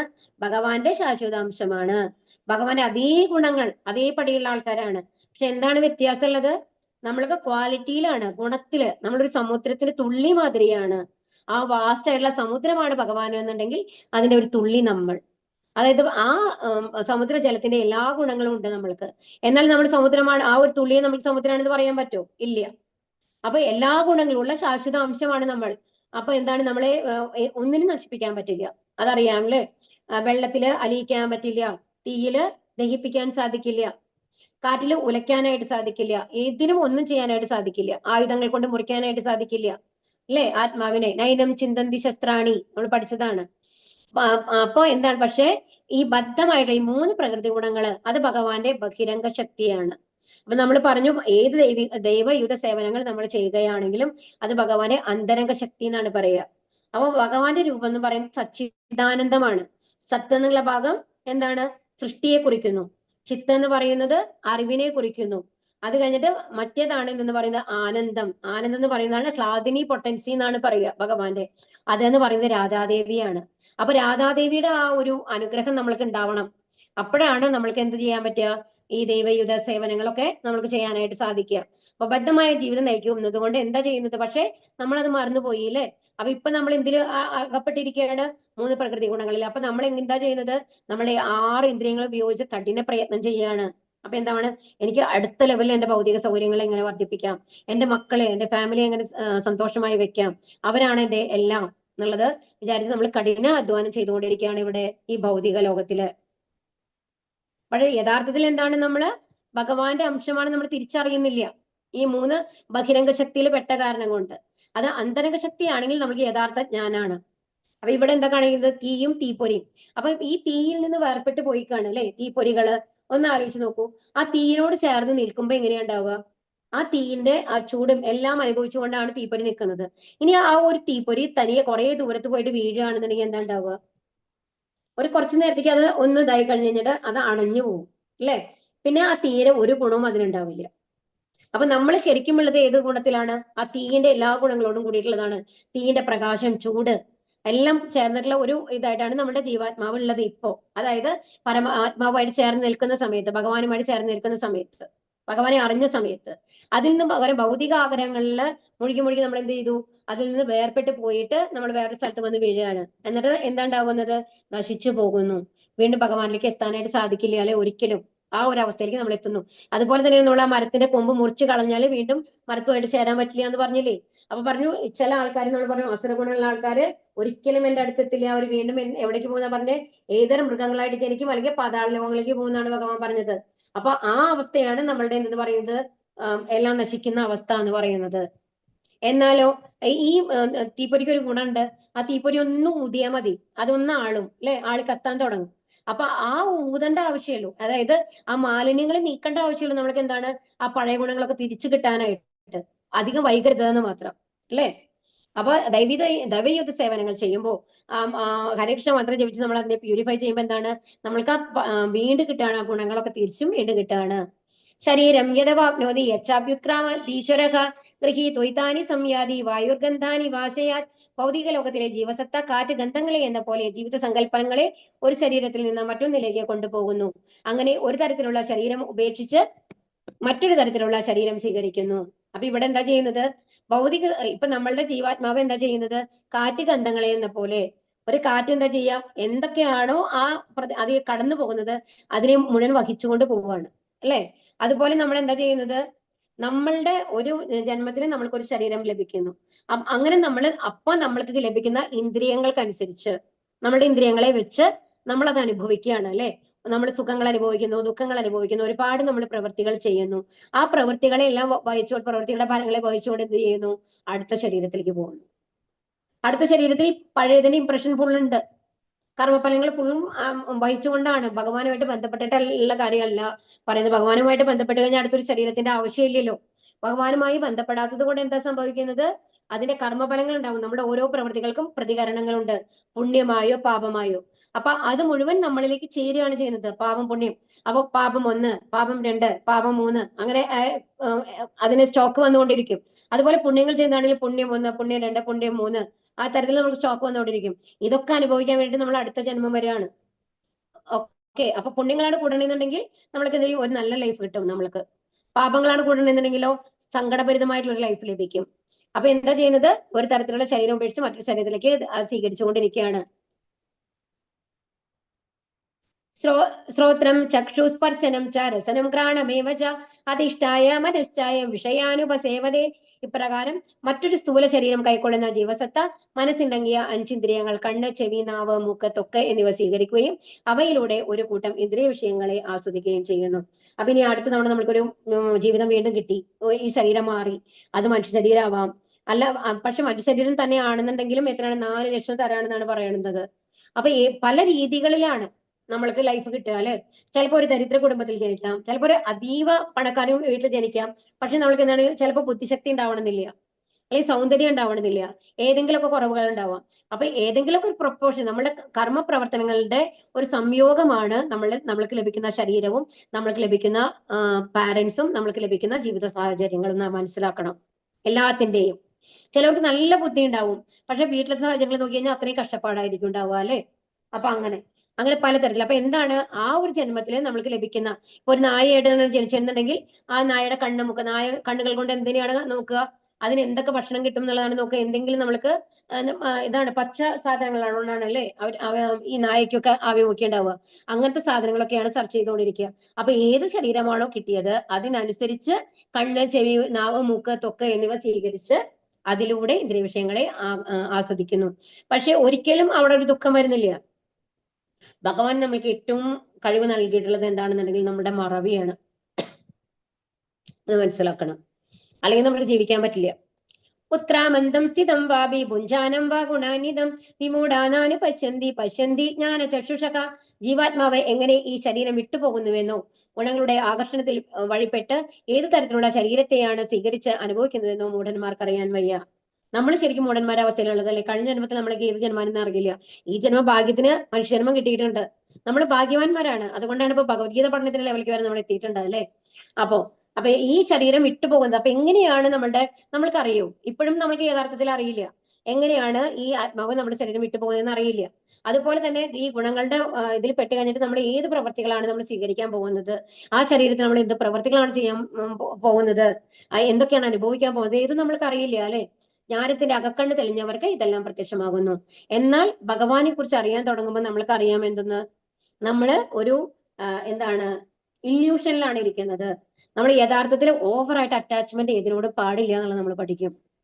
അതായത് എല്ലാവരോടും സ്നേഹമായിരിക്കണം എന്നുള്ളത് അറിയാം, പക്ഷെ ഓവറായിട്ട് അവരില്ലാണ്ട് നമുക്ക് ജീവിക്കാൻ പറ്റില്ല എന്നുള്ള ഒരു അവസ്ഥ, അതില്ലാണ്ട് എനിക്ക് ജീവിക്കാൻ പറ്റില്ല എന്നുള്ള അവസ്ഥ, ആ അവസ്ഥയിൽ നിന്ന് പതുക്കെ പതുക്കെ നമ്മൾ മാറാൻ തുടങ്ങും. ഏതവസ്ഥയാണെങ്കിലും നമ്മൾ അതുമായിട്ട് ഓക്കെ എങ്ങനെയാണോ ഇങ്ങനെ എനിക്ക് ജീവിക്കാൻ പറ്റും, അല്ല അങ്ങനെയാണോ കുറച്ചുകൂടി സൗകര്യത്തിലാണോ എനിക്ക് അങ്ങനെയായാലും ജീവിക്കാൻ പറ്റും, ഇനി ഇതിനേക്കാൾ കുറച്ചുകൂടി സൗകര്യം കുറഞ്ഞിട്ടാണോ അങ്ങനെയാണെങ്കിലും എനിക്ക് ജീവിക്കാൻ പറ്റും എന്നുള്ള ആ ഒരു ദൃഢനിശ്ചയം നമ്മുടെ ഉള്ളിൽ വരും. നമ്മൾ ഓവറായിട്ട് ദുഃഖിക്കാതാവും. അപ്പൊ ജ്ഞാനത്തിന്റെ അകക്കണ്ണ് തെളിഞ്ഞവർക്ക് അറിയാൻ എന്തെന്ന്, ഇതെല്ലാം ആപേക്ഷികങ്ങളാണ്, ഇതൊന്നും ശാശ്വതമല്ല. ഇപ്പൊ ഞാൻ അനുഭവിക്കുന്ന സുഖം ശാശ്വതമല്ല, ഇനി അല്ലെങ്കിൽ ഇപ്പൊ ഞാൻ അനുഭവിക്കുന്ന അതീവമായ ദുഃഖം ശാശ്വതമല്ല എന്നുള്ളത് നമ്മൾക്ക് മനസ്സിലാവും. അപ്പൊ ഇതൊന്നും, അതായത് ഇപ്പൊ കുറച്ചു കാലത്തേക്ക് വേണ്ടിയുള്ള ഒരു അറേഞ്ച്മെന്റ് മാത്രമാണ് ഈ ശരീരം എന്നുള്ളത് അവർക്ക് മനസ്സിലാവും. യദന്തോ യോഗിനശ്ചൈനം പശ്യന്താത്മന്യവസ്ഥിതം യദന്തോപ്യാകൃതാത്മാനോ നൈനം പശ്യന്ത്യ ചേതസഃ ആത്മസാക്ഷാത്കാരം ലഭിച്ച് എപ്പോഴും യത്നിച്ചുകൊണ്ടേയിരിക്കുന്ന അതീന്ദ്രിയവാദികൾക്ക് ഇതെല്ലാം വ്യക്തമായി കാണാൻ സാധിക്കും. അപ്പൊ ആത്മസാക്ഷാത്കാരം എന്ന് പറഞ്ഞാൽ എന്താണ്? ഭഗവാനെ കുറിച്ചുള്ള തിരിച്ചറിവ്. അത് ഭഗവാനെ കുറിച്ച് അറിയാന്ന് പറഞ്ഞാൽ എന്താണ്? നമ്മൾ ഭഗവാന്റെ ആരാണെന്നുള്ളത് അറിയുക, അല്ലേ? നമ്മൾ ഭഗവാന്റെ അംശമാണ്. ശരിക്കും എനിക്ക് അത്രയും നല്ല ഗുണങ്ങളാണുള്ളത്, ഭഗവാന്റെ അത്രയും നല്ല ഗുണങ്ങളാണുള്ളത്. ഒരിക്കലും അവിടെ ഒരു ഇൻഫീരിയോറിറ്റി കോംപ്ലക്സിന്റെ ആവശ്യം വരുന്നില്ല. നമ്മൾ പലപ്പോഴും ഓരോ സന്ദർഭത്തിലും നമ്മൾ ഏത് ലെവലുള്ള ആൾക്കാരാണെങ്കിലും നമുക്ക് തോന്നിയിട്ടുണ്ടാവും നമ്മളെക്കാളും മേലെയാണ് മറ്റുള്ളവർ എന്നുള്ള ആ ഒരു ദുഃഖം നമ്മൾ അനുഭവിച്ചിട്ടുള്ള ആൾക്കാരായിരിക്കും ഓരോരുത്തരും, അല്ലെ? എവിടെയുള്ളവര് ഏതെങ്കിലും കാര്യത്തിൽ നമ്മൾക്ക് തോന്നും നമ്മളൊന്നുമല്ല, നമ്മളൊന്നുമല്ല, നമ്മളൊന്നുമല്ല. അപ്പോഴാണ് നമുക്ക് തോന്നുക അയ്യോ എന്നുള്ളത്, നമുക്ക് ആ ഒരു തോന്നൽ നമ്മുടെ ഉള്ളിൽ ഉണ്ടാവും. പക്ഷെ ഒരിക്കലും നമ്മൾ ദുഃഖിക്കേണ്ട കാര്യമില്ല. കാരണം എന്താണ്? നമ്മുടെ യഥാർത്ഥ സ്വരൂപം എന്ന് പറയുന്നത് എന്താണ്? ഭഗവാന്റെ എല്ലാ ഗുണങ്ങളുള്ള ഭഗവാന്റെ സച്ചിദാംശമാണെന്ന് ആലോചിച്ച് നോക്കൂ. എല്ലാവരും ഒരേ മരത്തുള്ള ആൾക്കാരാണ്. അവിടെ കൂടലുകളും കുറവുകളും ഒന്നുമില്ല. ഏത് ജീവാത്മാവും ഒന്നിനേക്കാൾ താഴെയോ മേലെയോ അല്ല. സൗന്ദര്യത്തിൽ താഴെയല്ല, ജ്ഞാനത്തിൽ താഴെയല്ല, ത്യാഗത്തിൽ താഴെയല്ല, വീര്യത്തിൽ താഴെയല്ല. ഏതിലും നമ്മൾ താഴെയും മേലെയും ഒന്നും ഇല്ല അവിടെ. എല്ലാവരും തുല്യരാണ്. ആ നമ്മളെ ജീവാത്മാവിനെ മാത്രം എടുത്ത് നോക്കൂ. ഈ ലോകത്തിൽ, ഈ ഭൗതിക പ്രകൃതിയിൽ എല്ലാവരും തുല്യരല്ലേ? അപ്പൊ അങ്ങനെ അത് മനസ്സിലാക്കിയ ആൾക്കാർക്ക് അറിയാം എന്തെന്ന്. ഇവിടുത്തെ ഈ സുഖം ദുഃഖം എന്നൊക്കെ പറയണത് നമുക്ക് ചിരിക്കാൻ തോന്നും. ഇപ്പൊ സുഖിക്കണമെന്ന് പറയുന്നുണ്ട്, ഇത് എപ്പോഴാണ് പോകാൻ പോണെന്ന് അറിഞ്ഞുകൂടാ, അല്ലേ? ഇവിടെ സൂചിച്ചിട്ട് എന്താ കാര്യം? നമ്മൾക്ക് വീണ്ടും ഇവിടെ തന്നെ വരാനല്ലേ അവർ കഷ്ടപ്പെടണേ? നമ്മൾക്ക് എന്താ വേണ്ടത്? ഇവിടുന്ന് പോവാനാണ് നമ്മുടെ ലക്ഷ്യം. അത് മനസ്സിലാക്കണില്ലല്ലോ ഇവരെല്ലാവരും എന്നുള്ളതാണ് അവരുടെ ചിന്തയിൽ ഉണ്ടായിരിക്കുക. അതുകൊണ്ടാണ് ഭാഗവതത്തിൽ അത്രയും പേരിരുന്ന് കഴിഞ്ഞിട്ട് എന്ത് ചെയ്തത്? ഋഷിമാരൊക്കെ യാഗം ചെയ്തത്, അല്ലെ? ഇപ്പൊ നമ്മളെ വിഷാരണത്തില് യാഗം ചെയ്തു. അല്ലെങ്കിൽ സുഖദേവ ഗോസ്വാമി പരീക്ഷ മഹാരാജാവിന് പറഞ്ഞു കൊടുക്കുമ്പോ അത്രയും ഋഷിമാരാണ് അവിടെ വന്നിരുന്നത് അത് കേൾക്കാൻ വേണ്ടിയിട്ട്. എങ്ങനെ ഭഗവാന്റെ അടുത്തേക്ക് തിരിച്ചു പോകാം എന്നുള്ളത് കേൾക്കാനായിട്ട്. അപ്പൊ മനോവികാസം പ്രാപിക്കാത്തവർക്കും ആത്മസാക്ഷാത്കാരം ലഭിക്കാത്തവർക്കും ശ്രമിച്ചാലും എന്താണ് സംഭവിക്കുന്നത് നമുക്ക് കാണാൻ കഴിയില്ല. എന്നാൽ മനോവികാസം പ്രാപിക്കാത്തവർക്ക്, എന്നാൽ ഈ അതായത് ഭഗവാനെ അറിയാത്ത ആൾക്കാർക്ക്, നമ്മളുടെ ഭൗതിക ശരീരമാണ് നമ്മൾ എന്ന് വിചാരിച്ച് അതിൽ മുഴുകിയിരിക്കുന്ന ആൾക്കാർക്ക് എന്താണ് നടക്കണേ നമ്മൾക്ക് ശരിയാണല്ലേ? നമ്മൾക്കറിയൂ. ഇപ്പൊ അടുത്ത ഒരു നിമിഷത്തിൽ എന്താ നടക്കാൻ പോണേ നമ്മൾക്ക് വല്ല ഐഡിയ ഉണ്ടോ? ഇല്ല, നമ്മൾക്കറിയില്ല. എന്ത് വേണമെങ്കിൽ സംഭവിക്കാം. നാളെ എന്ത് വേണമെങ്കിൽ സംഭവിക്കാം. അടുത്ത ഒരു നിമിഷത്തിൽ എന്ത് വേണമെങ്കിൽ സംഭവിക്കാം, അല്ലേ? അപ്പം അതാണ് ഇവിടെ പറയുന്നത്. അപ്പൊ ശരിക്കും ഭഗവാനെ അറിയാൻ ശ്രമിക്കണം. ആ ശ്രമിക്കാത്ത ആൾക്കാർക്ക്, ഭഗവാന്റെ അനുഗ്രഹം ലഭിക്കാത്ത ആൾക്കാർക്ക് ഒരിക്കലും എന്താണ് ഇനി നടക്കാൻ പോണേന്നും അറിയില്ല, എന്താണ് അനുഭവിക്കാൻ പോണേന്നും അറിയില്ല. അതിൽ മുഴുകി നമ്മൾ പോയോണ്ടിരിക്കും. അപ്പോൾ മാറി മാറി നമ്മുടെ പ്രവൃത്തികൾക്കനുസരിച്ച് നമുക്ക് ശരീരം ലഭിച്ചുകൊണ്ടേയിരിക്കും എന്നുള്ളതാണ് ഇവിടെ ചൈതന്യ മഹാപ്രഭുവിനെയാണ് കാണിക്കുന്നത് കേട്ടോ. യഥാദിത്യഗതം തേജോ ജഗത്ഭാസയതേകിലം യച്ചന്ദ്രമസി യച്ചാഗ്നോ തത്തേജോ വിധി മാമകം. പ്രപഞ്ചത്തിലെ അന്ധകാരം അത്രയും നീക്കി അതിനെ ശോഭയാനമാക്കുന്ന സൂര്യന്റെ തേജസ് എന്നിൽ നിന്നാണ് വരുന്നത്. ചന്ദ്രന്റെയും അഗ്നിയുടെയും തേജസ്സുകളും എന്നിൽ നിന്ന് വരുന്നവയാണ്. അപ്പൊ ഈ ഭഗവാൻ പറഞ്ഞു തരികയാണ് നമ്മൾക്ക് എന്തെന്ന്? പ്രപഞ്ചത്തിലെ ഈ അന്ധകാരം എല്ലാം നീക്കിയിട്ട്, അതായത് ഇപ്പൊ നമ്മളുടെ ഈ ഭൗതിക ലോകത്ത് നമ്മൾക്ക് വെളിച്ചം തരുന്ന സൂര്യനും ചന്ദ്രനുമാണ്, അല്ലെ? അപ്പൊ ഇതെല്ലാം എവിടെ? എന്റെ പ്രഭയാണ്, എന്റെ ബ്രഹ്മജ്യോതിയുടെ റിഫ്ലക്ഷൻ അവരുടെ മേലെ വന്നിട്ട് വരുന്ന, അത് എന്റെ പ്രകാശം അവരുടെ മേലെ വന്നിട്ടുള്ള റിഫ്ലക്ഷൻ ആണ് നിങ്ങൾക്ക് ലഭിക്കുന്നത്. നമ്മൾക്ക് ഒരു റിഫ്ലക്റ്റഡ് ലൈറ്റ് ആണ് നമ്മുടെ ഈ ഭൗതിക പ്രപഞ്ചത്തിലുള്ളത്. അതുപോലെ തന്നെയോ അഗ്നിയുടെ തേജസ്, ഈ അഗ്നി എവിടെ നിന്നാണ് വരുന്നത്? രണ്ട് പാറക്കല്ല്, നമ്മൾ പഠിക്കുമ്പോൾ ആദിമ മനുഷ്യർ രണ്ട് പാറക്കല്ല് ഉരച്ചു, അപ്പൊ വന്നിട്ട് അതിൽ നിന്ന് അഗ്നി വന്നു. അങ്ങനെയാണ് അഗ്നിയുടെ കണ്ടുപിടുത്തം എന്നാണ് പറയുന്നത്. പക്ഷെ അഗ്നി എവിടെ നിന്നാണ് വന്നത്? അതും ഭഗവാന്റേതാണ്, ഭഗവാനിൽ നിന്ന് വരുന്നു എന്നുള്ളതാണ് ഭഗവാൻ പറയുന്നത്. ഏതും കാരണം ഈ എന്താ പറയാ, പാറക്കല്ലുകൾ സൃഷ്ടിച്ചത് ഭഗവാനാണ്. അപ്പൊ അതിന്റെ ഉള്ളിൽ നിന്ന് വരുന്നതും ഭഗവാന്റെ സൃഷ്ടി തന്നെയല്ലേ? അങ്ങനെ ആലോചിക്കാൻ നമ്മൾക്ക് എല്ലാം ഭഗവാനിൽ നിന്ന് വന്നതാണ്. ഗാമാവിശ്വച്ച ഭൂതാനി ധാരയാമ്യകമോജസ ഉഷ്ണാമീ ചൗഷധീ സർവ സോമോ ഭൂത്വാരസാത്മക. ഞാൻ ഓരോ ഗ്രഹത്തിലും ഉൾപ്പോകി അവയെ എന്റെ ശക്തി കൊണ്ട് ഭ്രമണപർത്ഥത്തിൽ നിലനിർത്തുന്നു. ഞാൻ തന്നെ ചന്ദ്രനായി തീർന്ന് എല്ലാ സസ്യങ്ങൾക്കും ജീവരസം പകരുന്നു. ഇവിടെ എന്താ പറയുന്നത്?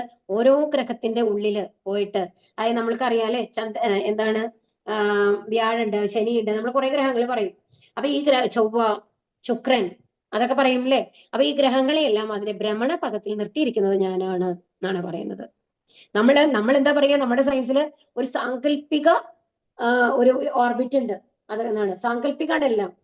അപ്പൊ നമ്മൾക്കേ അറിയില്ല വാസ്തവത്തിൽ. നമ്മൾ അറിയാത്ത കാര്യങ്ങൾക്കൊക്കെ ഒരു സാങ്കല്പികം വെക്കും, അല്ലെ? അതുപോലെ തന്നെ ഭൂമി എന്താണ്? ഒരു സ്ലൈറ്റ് ആയിട്ട് ടിൽറ്റഡ് ആയിട്ടുള്ളത് 15 ഡിഗ്രിയോ ആ ടിൽറ്റഡ് ആയിട്ടുള്ള ഒരു അച്ചുതണ്ട് ഉണ്ട്, അതുമ്മലാണ് ഭൂമി കറങ്ങിക്കൊണ്ടിരിക്കുന്നത് എന്ന് പറയും, അല്ലെ? അപ്പൊ എന്താണ്? അതും സാങ്കല്പികമാണ്, നമ്മൾക്ക് കാണുന്നില്ല. നമ്മൾ ഏത് പിക്ചറും നമ്മൾ എന്താണ് നാസ പോയി ഏത് ഉപഗ്രഹങ്ങൾ മൂലമാണ് നമ്മൾ ഇത് എടുത്തു കഴിഞ്ഞു കഴിഞ്ഞാലും അങ്ങനെ ഒരു അച്ചുതണ്ട് നമ്മൾക്ക് കാണുന്നുണ്ടോ? ഇല്ല. അപ്പൊ എന്താണ് ഭഗവാൻ പറയുന്നത്? ഇതെല്ലാം നിലനിർത്തുന്നത് ഞാനാണ്. ഞാൻ തന്നെ ചന്ദ്രനായി തീർന്ന് എല്ലാ സസ്യങ്ങൾക്കും ജീവരസം പകരുന്നു. അതുപോലെ ഈ സസ്യങ്ങൾക്ക് ജീവൻ പകർന്ന് ആ വെജിറ്റബിൾസ് ഒക്കെ നമ്മൾക്ക് ഉപയോഗയോഗ്യമാക്കി തീർക്കുന്നത് ആരാണ്? ഭഗവാനാണ് എന്നാണ് പറയുന്നത്. ചന്ദ്രന്റെ രസത്തിൽ നിന്നാണ് വെജിറ്റബിൾസിന് ഇത് വരുന്നത് എന്നാണ് പറയുന്നത് ക്വാളിറ്റീസ്. അഹം വൈശ്വാനരോ ഭൂത പ്രാണിനാം ദേഹമാശ്രിതഃ പ്രാണാപാനസമായുക്തഃ പച്ചാമ്യന്യം ചതുർവിധം. സകല ജീവികളിലുമുള്ള ദഹനാഗ്നിയാണ് ഞാൻ. അതുപോലെ നമ്മൾക്ക് ഭക്ഷണം വെറുതെ കഴിച്ചു നിൽക്കൂ, അത് ദഹിച്ചു കഴിഞ്ഞാൽ മാത്രമാണ് വിസർജ്യ വസ്തുക്കളായിട്ട് പോകാൻ സാധിക്കുള്ളൂ അല്ലെ. നമ്മളുടെ ഈ ദഹനേന്ദ്രിയങ്ങൾ വർക്ക് ചെയ്യുന്നില്ലാന്നുണ്ടെങ്കിൽ എന്താ അവസ്ഥ? ഡെത്താണ്, മരണമാണ്, വേറെ വഴിയില്ല. കാരണം നമ്മൾ കഴിക്കുന്നതെല്ലാം എന്താ പറയുക, അവിടെ അടിഞ്ഞുകൂടാണ് ചെയ്യുന്നത് അല്ലെ. അത് എന്താ ഉണ്ടാവുന്നത്? അതിന്റെ ആ കെമിക്കൽസ് മുഴുവൻ എന്തിൽ ചേരും? നമ്മുടെ ബ്ലഡിൽ ചേർന്ന് നമ്മള് നമ്മുടെ ഹാർട്ട് സ്തംഭിക്കുകയാണ് ചെയ്യുക. അപ്പൊ എന്താണ് എല്ലാം അപ്പൊ നമ്മൾ എന്ത് കഴിച്ചു കഴിഞ്ഞാലും അതിന് അതേ സമയത്ത് അത് ഡൈജഷനായി വിസർജ്യ വസ്തുക്കളെ പുറത്തു കളഞ്ഞ് നമ്മളുടെ ശരീരം പ്രവർത്തിക്കാൻ ഊർജ്ജത്തിന് ആവശ്യമുള്ളത് മാത്രം അത് വലിച്ചെടുത്ത് എത്രയോ കാര്യങ്ങളാണ് നമ്മുടെ ശരീരത്തിനുള്ളിൽ നടക്കണേന്ന് ആലോചിച്ച് നോക്കൂ. അപ്പൊ ആ ദഹിപ്പിക്കാനുള്ള അഗ്നി എന്ന് പറഞ്ഞ ഞാനാണ്. ആ ദഹനത്തിൽ അല്ലെങ്കിൽ എന്താണ്, ദഹനം നടക്കില്ല, പിന്നെ നമ്മുടെ ശരീരം കൊളാപ്സ് ആയി അല്ലെ. പ്രാണവായുവിനോട് ചേർന്ന് ഞാൻ 4 വിധത്തിലുള്ള ആഹാരങ്ങളെയും ദഹിപ്പിക്കുന്നു. 4 വിധത്തിലുള്ള ആഹാരങ്ങൾ എന്തൊക്കെയാ നമ്മൾ പറയുക? ചവച്ച് കഴിക്കുന്നത്, കുടിക്കുന്നത്, അങ്ങനെ പറയില്ലേ? അങ്ങനെയാണ് 4. പിന്നെ ഇത് ലിക്വിഡ് ആയിട്ടുള്ളത്, അങ്ങനെ എല്ലാ കാര്യങ്ങളുമാണ്. ഈ 4 തരത്തിലുള്ള ആഹാരങ്ങളും ദഹിപ്പിക്കുന്നത് എന്താണ്? ഭഗവാനാണ്. ഭഗവാൻ ഏത് രൂപത്തിലാണ്? ദഹനാഗ്നിയുടെ രൂപത്തില്. അപ്പൊ നമ്മുടെ ശരീരത്തിനുള്ള ഒരു വൃക്കയാവട്ടെ, ഒരു ലങ്സ് ആവട്ടെ, അതായത് ശ്വാസകോശങ്ങളാവട്ടെ, നമ്മുടെ ഹൃദയമാവട്ടെ, എല്ലാം പ്രവർത്തിക്കുന്നത് ഭഗവാന്റെ കൺട്രോളിലാണ് എന്നുള്ളതാണ് പറയുന്നത്. നമ്മൾ പറഞ്ഞു അല്ലെ, എന്താ പറഞ്ഞത്? നമ്മളുടെ ദേഹത്തിന്റെ ഉള്ളില് ഈ ഭഗവാന്റെ നമ്മൾ ഇത്രയും ദേഹത്തിന്റെ ഉള്ളിൽ നമ്മൾക്ക് അറിയാമെന്നും നമ്മുടെ ആത്മാവുണ്ടെന്ന്. ആത്മാവ് എവിടെയാ നമുക്ക് പറയാനായിട്ട് സാധിക്കൂ? ഇല്ല. അപ്പോഴേ ആലോചിക്കൂ ഭഗവാന്റെ ആ കഴിവ് എന്താണെന്നുള്ളത്. ഇപ്പൊ നമ്മൾ പറഞ്ഞു ഹൃദയത്തിലാണ് നമ്മൾ ആത്മാവുണ്ട്, പരമാത്മാവുണ്ട് എന്ന് പറഞ്ഞു. ശരി, ആ ഹൃദയം, പക്ഷെ ഹൃദയത്തിന്റെ എല്ലാം ചേർന്ന് നിൽക്കുന്നു എന്നുള്ളതല്ല, ഹൃദയത്തിൽ ഉണ്ട് എന്നാണ് പറഞ്ഞിട്ടുള്ളൂ. ഹൃദയത്തിൽ എങ്ങനെ നിൽക്കുന്നു എന്നുള്ളത് നമുക്ക് വ്യക്തമായിട്ട് പറഞ്ഞിട്ടില്ല. കാരണം ഒരാളുടെ നമ്മൾക്കറിയാം, ഒരാൾ മരിച്ചപ്പോൾ ഒരു ഹാർട്ട്, ഒരാളുടെ ബ്രെയിൻ, ഇപ്പൊ ഫസ്റ്റ് തിങ് നമ്മൾക്ക് പറയുന്നത് ഒരു കോമ സ്റ്റേറ്റിലിരിക്കണം ഒരാളെ എടുക്കാം. അപ്പൊ അയാളുടെ ബ്രെയിൻ ഡെഡ് ആയി കഴിഞ്ഞു കേട്ടോ. അപ്പൊ നമ്മൾ എന്താ പറയാ? ബ്രെയിൻ ഡെഡ് ആണ്, പക്ഷെ ഹാർട്ട് വർക്ക് ആവുന്നുണ്ട്, അതുകൊണ്ട് അയാൾക്ക് ജീവനുണ്ട്. അങ്ങനെയല്ലേ നമ്മൾ പറയുക? അങ്ങനെ എന്തെങ്കിലും പാരാലിസിസ് ആയിട്ട് കോമയിൽ കിടക്കുന്ന എത്രയോ ആൾക്കാരെ നമുക്ക് കാണാം. എന്നിട്ട് പിന്നെ നമ്മൾ പറയും ഈ ഇതായിട്ടുള്ള അയാളെ മരിച്ചതുകൊണ്ട് കുഴപ്പമില്ല, ഇങ്ങനെ ജീവിച്ചതുകൊണ്ട് കാര്യമില്ല, ജീവശവന്മാരി കിടക്കുകയാണെന്ന് പറഞ്ഞ് നമ്മൾ അവസാനിപ്പിക്കുകയാണ് ചെയ്യുക അല്ലെ. ജീവൻ അവസാനിപ്പിക്കുന്ന കേസുകൾ വരാറുണ്ട്. അതിന് വേണ്ടിയിട്ടൊക്കെ ആൾക്കാരെ റിക്വസ്റ്റ് ചെയ്യാറുണ്ട് കോർട്ടിന്റെ അടുത്തൊക്കെ അല്ലെ. നമ്മൾ കണ്ടിട്ടുണ്ട്, കുറെ ഇൻസിഡൻസ് അങ്ങനെ കാണാറുണ്ട്. പക്ഷെ നമ്മൾക്കറിയാം, അപ്പൊ ഈ ബ്രെയിൻ ഡെഡ് ആണെന്ന് പറഞ്ഞു കഴിഞ്ഞിട്ട് നമ്മുടെ ശരീരത്തിൽ ഈ ഹാർട്ട് വർക്ക് ആവുന്നുണ്ട്, അപ്പൊ അയാൾക്ക് ജീവനുണ്ടെന്ന് നമ്മൾ പറയുന്നു. പക്ഷെ ഏത് ആക്ടിവിറ്റീസും അയാളെ കൊണ്ട് ചെയ്യാനായിട്ട് സാധിക്കില്ല. കറക്റ്റ് അല്ലേ പറയുന്നത്? കറക്റ്റ്. ഇനി രണ്ടാമത്തെ കേസ് എടുക്കൂ. നമ്മുടെ ബ്രെയിൻ എല്ലാം വർക്ക് ആവുന്നുണ്ട്, ഓക്കെ, നമ്മുടെ ശരീരം മുഴുവൻ തളർന്നു പോയി കഴിഞ്ഞിരിക്കുന്നു, ഓക്കെ, എന്നാലും നമ്മുടെ എന്താണ് ഹാർട്ട് വർക്ക് ആയിരുന്നുണ്ടെങ്കിൽ അയാൾക്ക് ജീവനുണ്ട് നമ്മൾ പറയുന്നു, ഓക്കെ. ഇനി അപ്പൊ ഹാർട്ടിന്റെ മിടിപ്പ് അവസാനിപ്പിക്കുമ്പോഴാണ് നമ്മൾ ഭൗതികമായിട്ട് നമ്മൾ എന്താ പറയാ? അയാൾ ജീവൻ പോയിന്ന്. കറക്റ്റ്. ഇനിയിപ്പോ ഒരു ആക്സിഡന്റിൽ ഒരാൾ പെട്ടെന്ന് മരിച്ചു നിൽക്കും, സപ്പോസ് അയാളുടെ ഹാർട്ടിൽ നിന്നും അയാൾ മരിച്ചു, ഓക്കെ, എന്താണ്. പക്ഷെ നമ്മൾ പറയുന്നുണ്ട് ഇത്ര മണിക്കൂറിനുള്ളിൽ ആ ഹാർട്ട് എടുത്തു കഴിഞ്ഞിട്ട് വേറൊരു രോഗിക്ക് വെച്ചു കൊടുത്തു കഴിയുമ്പോൾ ആ ഹാർട്ട് വർക്കിംഗ് ആണ്, അയാൾ അതുകൊണ്ട് സർവൈവ് ആകുന്നുണ്ട്. അപ്പൊ ഹാർട്ടിന്റെ പിടിപ്പ് നിന്നതുകൊണ്ട് അയാൾ മരിച്ചു എന്നുള്ളത് നമ്മൾക്ക് പൂർണ്ണമായിട്ട് പറയാനായിട്ട് സാധിക്കും. ആ ഹാർട്ട് നല്ല വർക്കിംഗ് കണ്ടീഷനിലാണല്ലോ ഉള്ളത്, അതുകൊണ്ടാണല്ലോ ആ ഹാർട്ട് എടുത്തിട്ട് വേറൊരാൾക്ക് വെക്കാൻ പറ്റുന്നത്. പക്ഷെ ആ മരിച്ച ആളെ സംബന്ധിച്ച് അയാളുടെ ഹാർട്ട് പിടിപ്പ് നിന്ന് കഴിഞ്ഞു, അതുകൊണ്ടാണ് അയാൾ മരിച്ചു എന്നുള്ളത് നമ്മൾ സർട്ടിഫൈ ചെയ്തത്. എങ്ങനെയാണ് അത് സാധിക്കുന്നത്? എപ്പോഴെങ്കിലും ആലോചിച്ച് നോക്കിയിട്ടുണ്ടോ? അതുപോലെ തന്നെ ശരി, ഓക്കെ, ഇനി അത് കഴിഞ്ഞു. ഇനി അയാളുടെ ഹാർട്ടിന്റെ അടുത്തൊരാൾക്ക് ഒരു ഹാർട്ട് വെച്ച് കഴിഞ്ഞാല് അയാളുടെ ജീവാത്മാവാണ് അതിൽ വർക്ക് ചെയ്യുന്നത്. എന്നാൽ ഈ നമ്മുടെ ഹാർട്ടിലാണ് നമ്മുടെ ജീവാത്മാവ് എന്ന് പറഞ്ഞു, പക്ഷെ ഈ ജീവാത്മാവ് അയാളുടെ ശരീരത്തിലേക്ക് പോകുന്നില്ല. ജീവാത്മാവ് അതിന് മുമ്പേ തന്നെ ഈ ശരീരം വിട്ടു പോയിട്ടുണ്ട്. അപ്പൊ നമ്മുടെ ശരീരമല്ല പ്രവർത്തിക്കുന്നത്, അതിൻ്റെ ഉള്ളിലുള്ള ആത്മാവാണ് പ്രവർത്തിക്കണേ എന്നുള്ളത് നമ്മൾക്ക് ലോജിക്കായിട്ട് ആലോചിച്ചാലും കൂടി നമുക്ക് മനസ്സിലാക്കാം അല്ലേ. അപ്പൊ അതാണ് ഇവിടെ പറയുന്നത്. സർവസ്യ ചാഹം ഹൃദി സന്നിവിഷ്ടോ മത്തസ്മൃതി ജ്ഞാനമപോഹനം ച വേദൈച്ച സർവൈരഹമേവ വേദ്യോ വേദാന്തകൃത് വേദവിദേവ ചാഹം. സർവ്വജീവികളുടെയും ഹൃദയത്തിൽ ഞാൻ വാഴുന്നു. സ്മരണയും ജ്ഞാനവും മറവിയും എന്നിൽ നിന്നാണ് ഉളവാകുന്നത്. എല്ലാ വേദങ്ങളിലൂടെയും അറിയേണ്ടത് എന്നെ തന്നെ. അപ്പൊ ഇവിടെ എന്താ പറയുന്നത്? എല്ലാവരുടെ ഹൃദയത്തിലും ഞാൻ വാഴുന്നു. ഭഗവാൻ പറയുകയാണ് സർവസ്യ ചാഹം ഹൃദി സന്നിവിഷ്ടോ. എന്നാൽ എങ്ങനെയാണ് ഭഗവാനെ ഹൃദയത്തിൽ നമുക്ക് മനസ്സിലാവുന്നില്ല. ഏതാണ് ഒരാളുടെ ഹൃദയം വർക്കാവുന്നില്ല, ആ ഹൃദയത്തിനെ മാറ്റിവെച്ച് മറ്റൊരു ഹൃദയം വരുമ്പോഴും ആ ജീവാത്മാവ് അവിടെ ഉണ്ടെന്ന് മനസ്സിലാക്കണം, അല്ലേ? എന്നിട്ടും അയാൾ ജീവിക്കുന്നുണ്ട്, അല്ലേ? അയാളുടെ ആഗ്രഹങ്ങളോട് കൂടിയിട്ട് അയാളുടെ കർമ്മഫലങ്ങളൊന്നും മാറുന്നില്ല, അയാളുടെ ചിന്തകൾ മാറുന്നില്ല. അപ്പൊ ഇറ്റ് ഇസ് സംതിങ് എൽസ്. നമ്മുടെ ശരീരമായി ബന്ധപ്പെടാതെ നമ്മുടെ ശരീരത്തിന്റെ ഉള്ളിലുള്ള ഒന്നാണ് ജീവാത്മാവ്. മനസ്സിലാവുന്നില്ലേ? അപ്പൊ സ്മരണയും ജ്ഞാനവും മറവിയും എല്ലാം എന്നിൽ നിന്നാണ് ഉണ്ടാവുന്നത്. ഇതാണ് പറയുന്നത്, ആ ഓർമ്മശക്തി തരുന്നതും ഞാനാണ്, നിങ്ങൾക്ക് അറിവ് തരുന്നതും ഞാനാണ്, മറവി തരുന്നതും ഞാനാണ്. കാരണം 2 മാസം മുമ്പ് അത്രയും സിവിയർ ആയിട്ടുള്ള എന്തോ ഒരു തെറ്റാണ് നമ്മൾ ചെയ്തതെന്ന് വിചാരിക്കും. നമ്മൾ അറിയാതെ ചെയ്തു പോയ തെറ്റാണ്. അതിന്റെ റിഗ്രറ്റ് നമുക്ക് കുറേ ദിവസം ഉണ്ടാവും, അല്ലേ? അത് കഴിയുമ്പോൾ നമ്മൾ അതിൽ നിന്ന് മാറുന്നു, നമ്മളത് മറന്നു പോവാണ്. പിന്നെ ഒരു 3-4 കൊല്ലം കഴിയുമ്പോൾ നമ്മൾ അങ്ങനത്തെ ഒരു സംഭവം നടന്നത് നമുക്ക് ഓർമ്മയുണ്ടാവില്ല. പക്ഷെ എന്തിനാണ് ഭഗവാൻ മറവി തന്നിട്ടുള്ളതെന്ന് ആലോചിച്ച് നോക്കിയിട്ടുണ്ടോ? ഈ മറവി ഇല്ലാന്നുണ്ടെങ്കിൽ നമ്മൾ ചെയ്ത തെറ്റുകളുടെ കുമ്പാരങ്ങൾ മാത്രമാണ് നമ്മുടെ തലയിൽ ഉണ്ടാവുക. ഒരിക്കലും നമ്മൾക്ക് സമാധാനമായിട്ട് ജീവിക്കാനായിട്ട് സാധിക്കില്ല. നിങ്ങളത് ആലോചിക്കണം. അപ്പൊ നമ്മൾ ഏതോ വലിയ തെറ്റുകൾ ചെയ്യുമ്പോഴല്ലേ അതിൽ നിന്ന് രക്ഷപ്പെടാനായിട്ട്, മറ്റുള്ളവരെ ഫേസ് ചെയ്യാനുള്ള മടി കൊണ്ടാണ് നമ്മൾ ജീവിതത്തിൽ നിന്ന് ഒളിച്ചോടാൻ ശ്രമിക്കുന്നത്, അല്ലേ? അപ്പൊ ആ മറവിയും നമ്മൾക്ക് അനുഗ്രഹമായിട്ടാണ് ഭഗവാൻ തന്നിട്ടുള്ളത്. പക്ഷെ അതിന്റെ അർത്ഥം ഭഗവാനെ മറന്നു പോകണം എന്നുള്ളതല്ല. അതും നമ്മൾ മനസ്സിലാക്കണം. മറവി എന്ന് പറഞ്ഞാല് നമ്മൾക്ക് വേണ്ടാത്ത കാര്യങ്ങളെ നമ്മൾക്ക് മറക്കാം, പക്ഷെ വേണ്ട കാര്യങ്ങൾ നമ്മൾ ഓർത്തു വെക്കണം, അല്ലേ? അപ്പൊ അതിനു വേണ്ടിയുള്ള പ്രവർത്തനങ്ങൾ നമ്മൾ ചെയ്യണം. വേദങ്ങളിലൂടെയും അറിയേണ്ടത് എല്ലാം. വേദങ്ങളിലൂടെ അറിയുന്നത് ആരെ പറ്റിയിട്ടാണ്? ഭഗവാനെ പറ്റിയിട്ടാണ്. വേദാന്തം ഉണ്ടാക്കിയതും വേദങ്ങളെ അറിയുന്നതും ഞാനാണ്. അപ്പൊ വേദാന്തം എന്ന് പറയുന്നത് എന്താണ്? വേദം എന്ന് പറയുന്നത് എന്താണ്? അറിവിന്റെ അന്തം എന്ന് പറയുന്നത് അവസാനം. അതിന് മേലെ വേറൊരു അറിവില്ല. അന്തം എന്ന് പറഞ്ഞാൽ അവസാനം എന്നാണ്. വേദാന്തം പറഞ്ഞാൽ അറിവിന്റെ അവസാനം. അതായത് അതിന് മേലെ വേറൊരു അറിവില്ല. അതാരാണ്? അത് ഭഗവാനാണ്, അല്ലേ?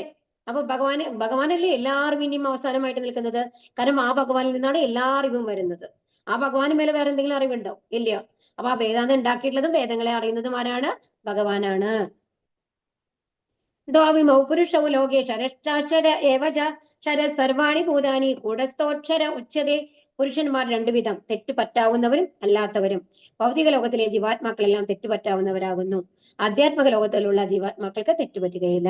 അപ്പൊ ഇവിടെ എന്താ പറയുന്നത്? 2 തരത്തിലാണ് ആൾക്കാരുള്ളത്. അതായത് നമ്മൾ ബദ്ധജീവ എന്നാ പറയാ, ബദ്ധജീവ, സിദ്ധജീവ, മുക്താത്മാക്കൾ, ജീവാത്മാക്കൾ. അപ്പൊ ജീവാത്മാക്കൾ എന്ന് പറയുന്നത്, അതായത് ബദ്ധജീവന്മാർ എന്ന് പറഞ്ഞാൽ എന്താണ്? ഈ ബഹിരംഗ ശക്തിയിലാണ് ഭഗവാന്റെ 3 പ്രകൃതി ഗുണങ്ങളുടെ ഉള്ളിൽ പെട്ടിട്ടാണ് നമ്മൾ ഈ പ്രവൃത്തികളൊക്കെ ചെയ്യണമെന്ന് പറഞ്ഞു, അല്ലെ? അതിനനുസരിച്ച് നമുക്ക് ശരീരം കിട്ടുന്നു, ആ ശരീരത്തിനനുസരിച്ച് നമ്മൾ പ്രവർത്തിക്കുന്നു. എന്നാൽ ജീവാത്മാവിന് ഈ ശരീരത്തിന് ഉള്ളിലുള്ളത് കൊണ്ട് സ്വതന്ത്രമായിട്ട് പ്രവർത്തിക്കാനായിട്ട് സാധിക്കില്ല എന്ന് പറഞ്ഞു. അപ്പൊ നമ്മൾ എന്ത് വേണം? ആ ജീവാത്മാവിനെ സത്വഗുണത്തിൽ ഉയർത്തണമെന്നുണ്ടെങ്കിൽ അതിന് വേണ്ടിയിട്ടാണ്, ഭഗവാന്റെ അനുഗ്രഹം കിട്ടാൻ വേണ്ടിയിട്ടാണ് നമ്മൾ അവിടെ എന്ത് ചെയ്യാൻ പറയുന്നത്? ഹരേ കൃഷ്ണ മന്ത്രം ജപിച്ച് ശുദ്ധീകരിക്കപ്പെടണം എന്ന് പറയുന്നത്, അല്ലെ? അപ്പൊ ഭൗതിക ജീവാത്മാക്കൾക്ക് എല്ലാം തെറ്റുപറ്റും. 4 തരത്തിലുള്ള തെറ്റുകൾ നമ്മൾ പറയും. ഒന്നാമത് എന്തുകൊണ്ടാണെന്നുണ്ടെങ്കിൽ നമ്മളുടെ കണ്ണുകൾ കൊണ്ട് നമ്മൾക്ക് പെർഫെക്റ്റ് അല്ല അത് നമ്മൾക്ക് അറിയാം. ഒരു പരിധിക്ക് മേലെ നമുക്ക് കാണാൻ സാധിക്കില്ല, യഥാർത്ഥത്തിൽ അറിയാൻ സാധിക്കില്ല. നമ്മളുടെ ഇന്ദ്രിയങ്ങൾ പെർഫെക്റ്റ് അല്ല. പിന്നെന്താണ്? നമ്മൾക്ക് ചീറ്റിംഗ് പ്രൊപ്പൻഡൻസി ചെയ്യേണ്ടതാണ് പറയുന്നത്. എന്താണ്? മറ്റുള്ളവരെ ചതിക്കുക. അതായത് നമ്മളുടെ കാര്യങ്ങളാണ് നമ്മൾ എപ്പോഴും മുമ്പിൽ വെക്കുക. ഞാൻ എന്നുള്ള ഭാവം നമ്മൾക്ക് കൂടുതലാണ്. അപ്പൊ അതുകൊണ്ട് മറ്റുള്ളവരെ ചതിക്കാനുള്ള ആ ഒരു ടെൻഡൻസി നമ്മൾക്ക് പൊതുവായിട്ടുണ്ട് എന്നാണ് പറയുന്നത്. അതുപോലെ നമ്മൾക്ക് തെറ്റ് പറ്റും. തെറ്റ് പറ്റാത്തവരാരും ഇല്ല, അല്ലെ? ഈ ലോകത്ത് തെറ്റ് പറ്റാത്ത ആരെങ്കിലും ഉണ്ടോ? ഇല്ല. തെറ്റ് പറ്റും. അത് മനുഷ്യ സ്വഭാവമാണ് എന്നുള്ളതാണ്. തെറ്റ് പറ്റും. അപ്പൊ ഇതൊക്കെ എന്തുകൊണ്ടാണ്? നമ്മുടെ ഇൻപെർഫെക്ഷൻസ് ആണ് നമ്മൾ പറയുന്നത്. അപ്പൊ അത് പക്ഷേ എന്നാൽ ആധ്യാത്മിക ലോകത്തുള്ള ആൾക്കാർക്കോ, ജീവാത്മാക്കൾക്ക് അവർക്ക് ഒരിക്കലും തെറ്റുപറ്റില്ല. കാരണം അവർ സിദ്ധജീവന്മാരാണ്. കാരണം അവർക്ക് വന്നു കഴിഞ്ഞാൽ ഈ പ്രകൃതി ഗുണങ്ങളുടെ സ്വാധീനം ഇല്ല. അപ്പൊ അവരുടെ ഉള്ളിലുള്ള പ്രകൃതി എന്ന് പറയുന്നത് എന്താണ്? ശാശ്വതാത്മാവാണ്. ഭഗവാന്റെ എല്ലാ ഗുണങ്ങളുമാണ് ഉള്ളത്. ഭഗവാന്റെ എല്ലാ ഗുണങ്ങളുമാണ് നമ്മൾക്കുള്ളത് എന്നുണ്ടെങ്കിൽ ഒരിക്കലും നമ്മൾക്ക് തെറ്റുപറ്റില്ലല്ലോ. ഈ നമ്മൾക്ക് ഭഗവാന്റെ ഗുണങ്ങൾ ഉണ്ടെങ്കിലും ഈ ഭൗതിക പ്രകൃതി അതിനെ മൂടിയിരിക്കുന്ന കാരണം കൊണ്ടാണ് നമ്മൾക്ക് തെറ്റുപറ്റുന്നത്. പക്ഷേ ആത്മീയ ലോകത്തുള്ള ആൾക്കാർക്ക് അങ്ങനത്തെ ഒരു പ്രശ്നമില്ല, അല്ലെ? ഉത്തമ പുരുഷസ്ത്വന്യ പരമാത്മേത്യുദാഹൃതഃ യോ ലോകത്രയമാവിശ്യ വിഭർത്യവ്യയ ഈശ്വരഃ. ഇവരെ കൂടാതെ പരമപുരുഷനായ പരമാത്മാവ് എന്നറിയപ്പെടുന്ന അവ്യയനായ ഭഗവാനുണ്ട്. നമുക്കറിഞ്ഞൂടെ? നമ്മുടെ ഹൃദയത്തിൽ പിന്നെ ആരാളുള്ളത്? പരമാത്മാവായിട്ട് ഭഗവാനുണ്ട്, ക്ഷീരോദക സായി വിഷ്ണു. അദ്ദേഹം 3 ലോകങ്ങളിലും അന്തർഗതനായി അവയെ പുലർത്തിപ്പോരുന്നു.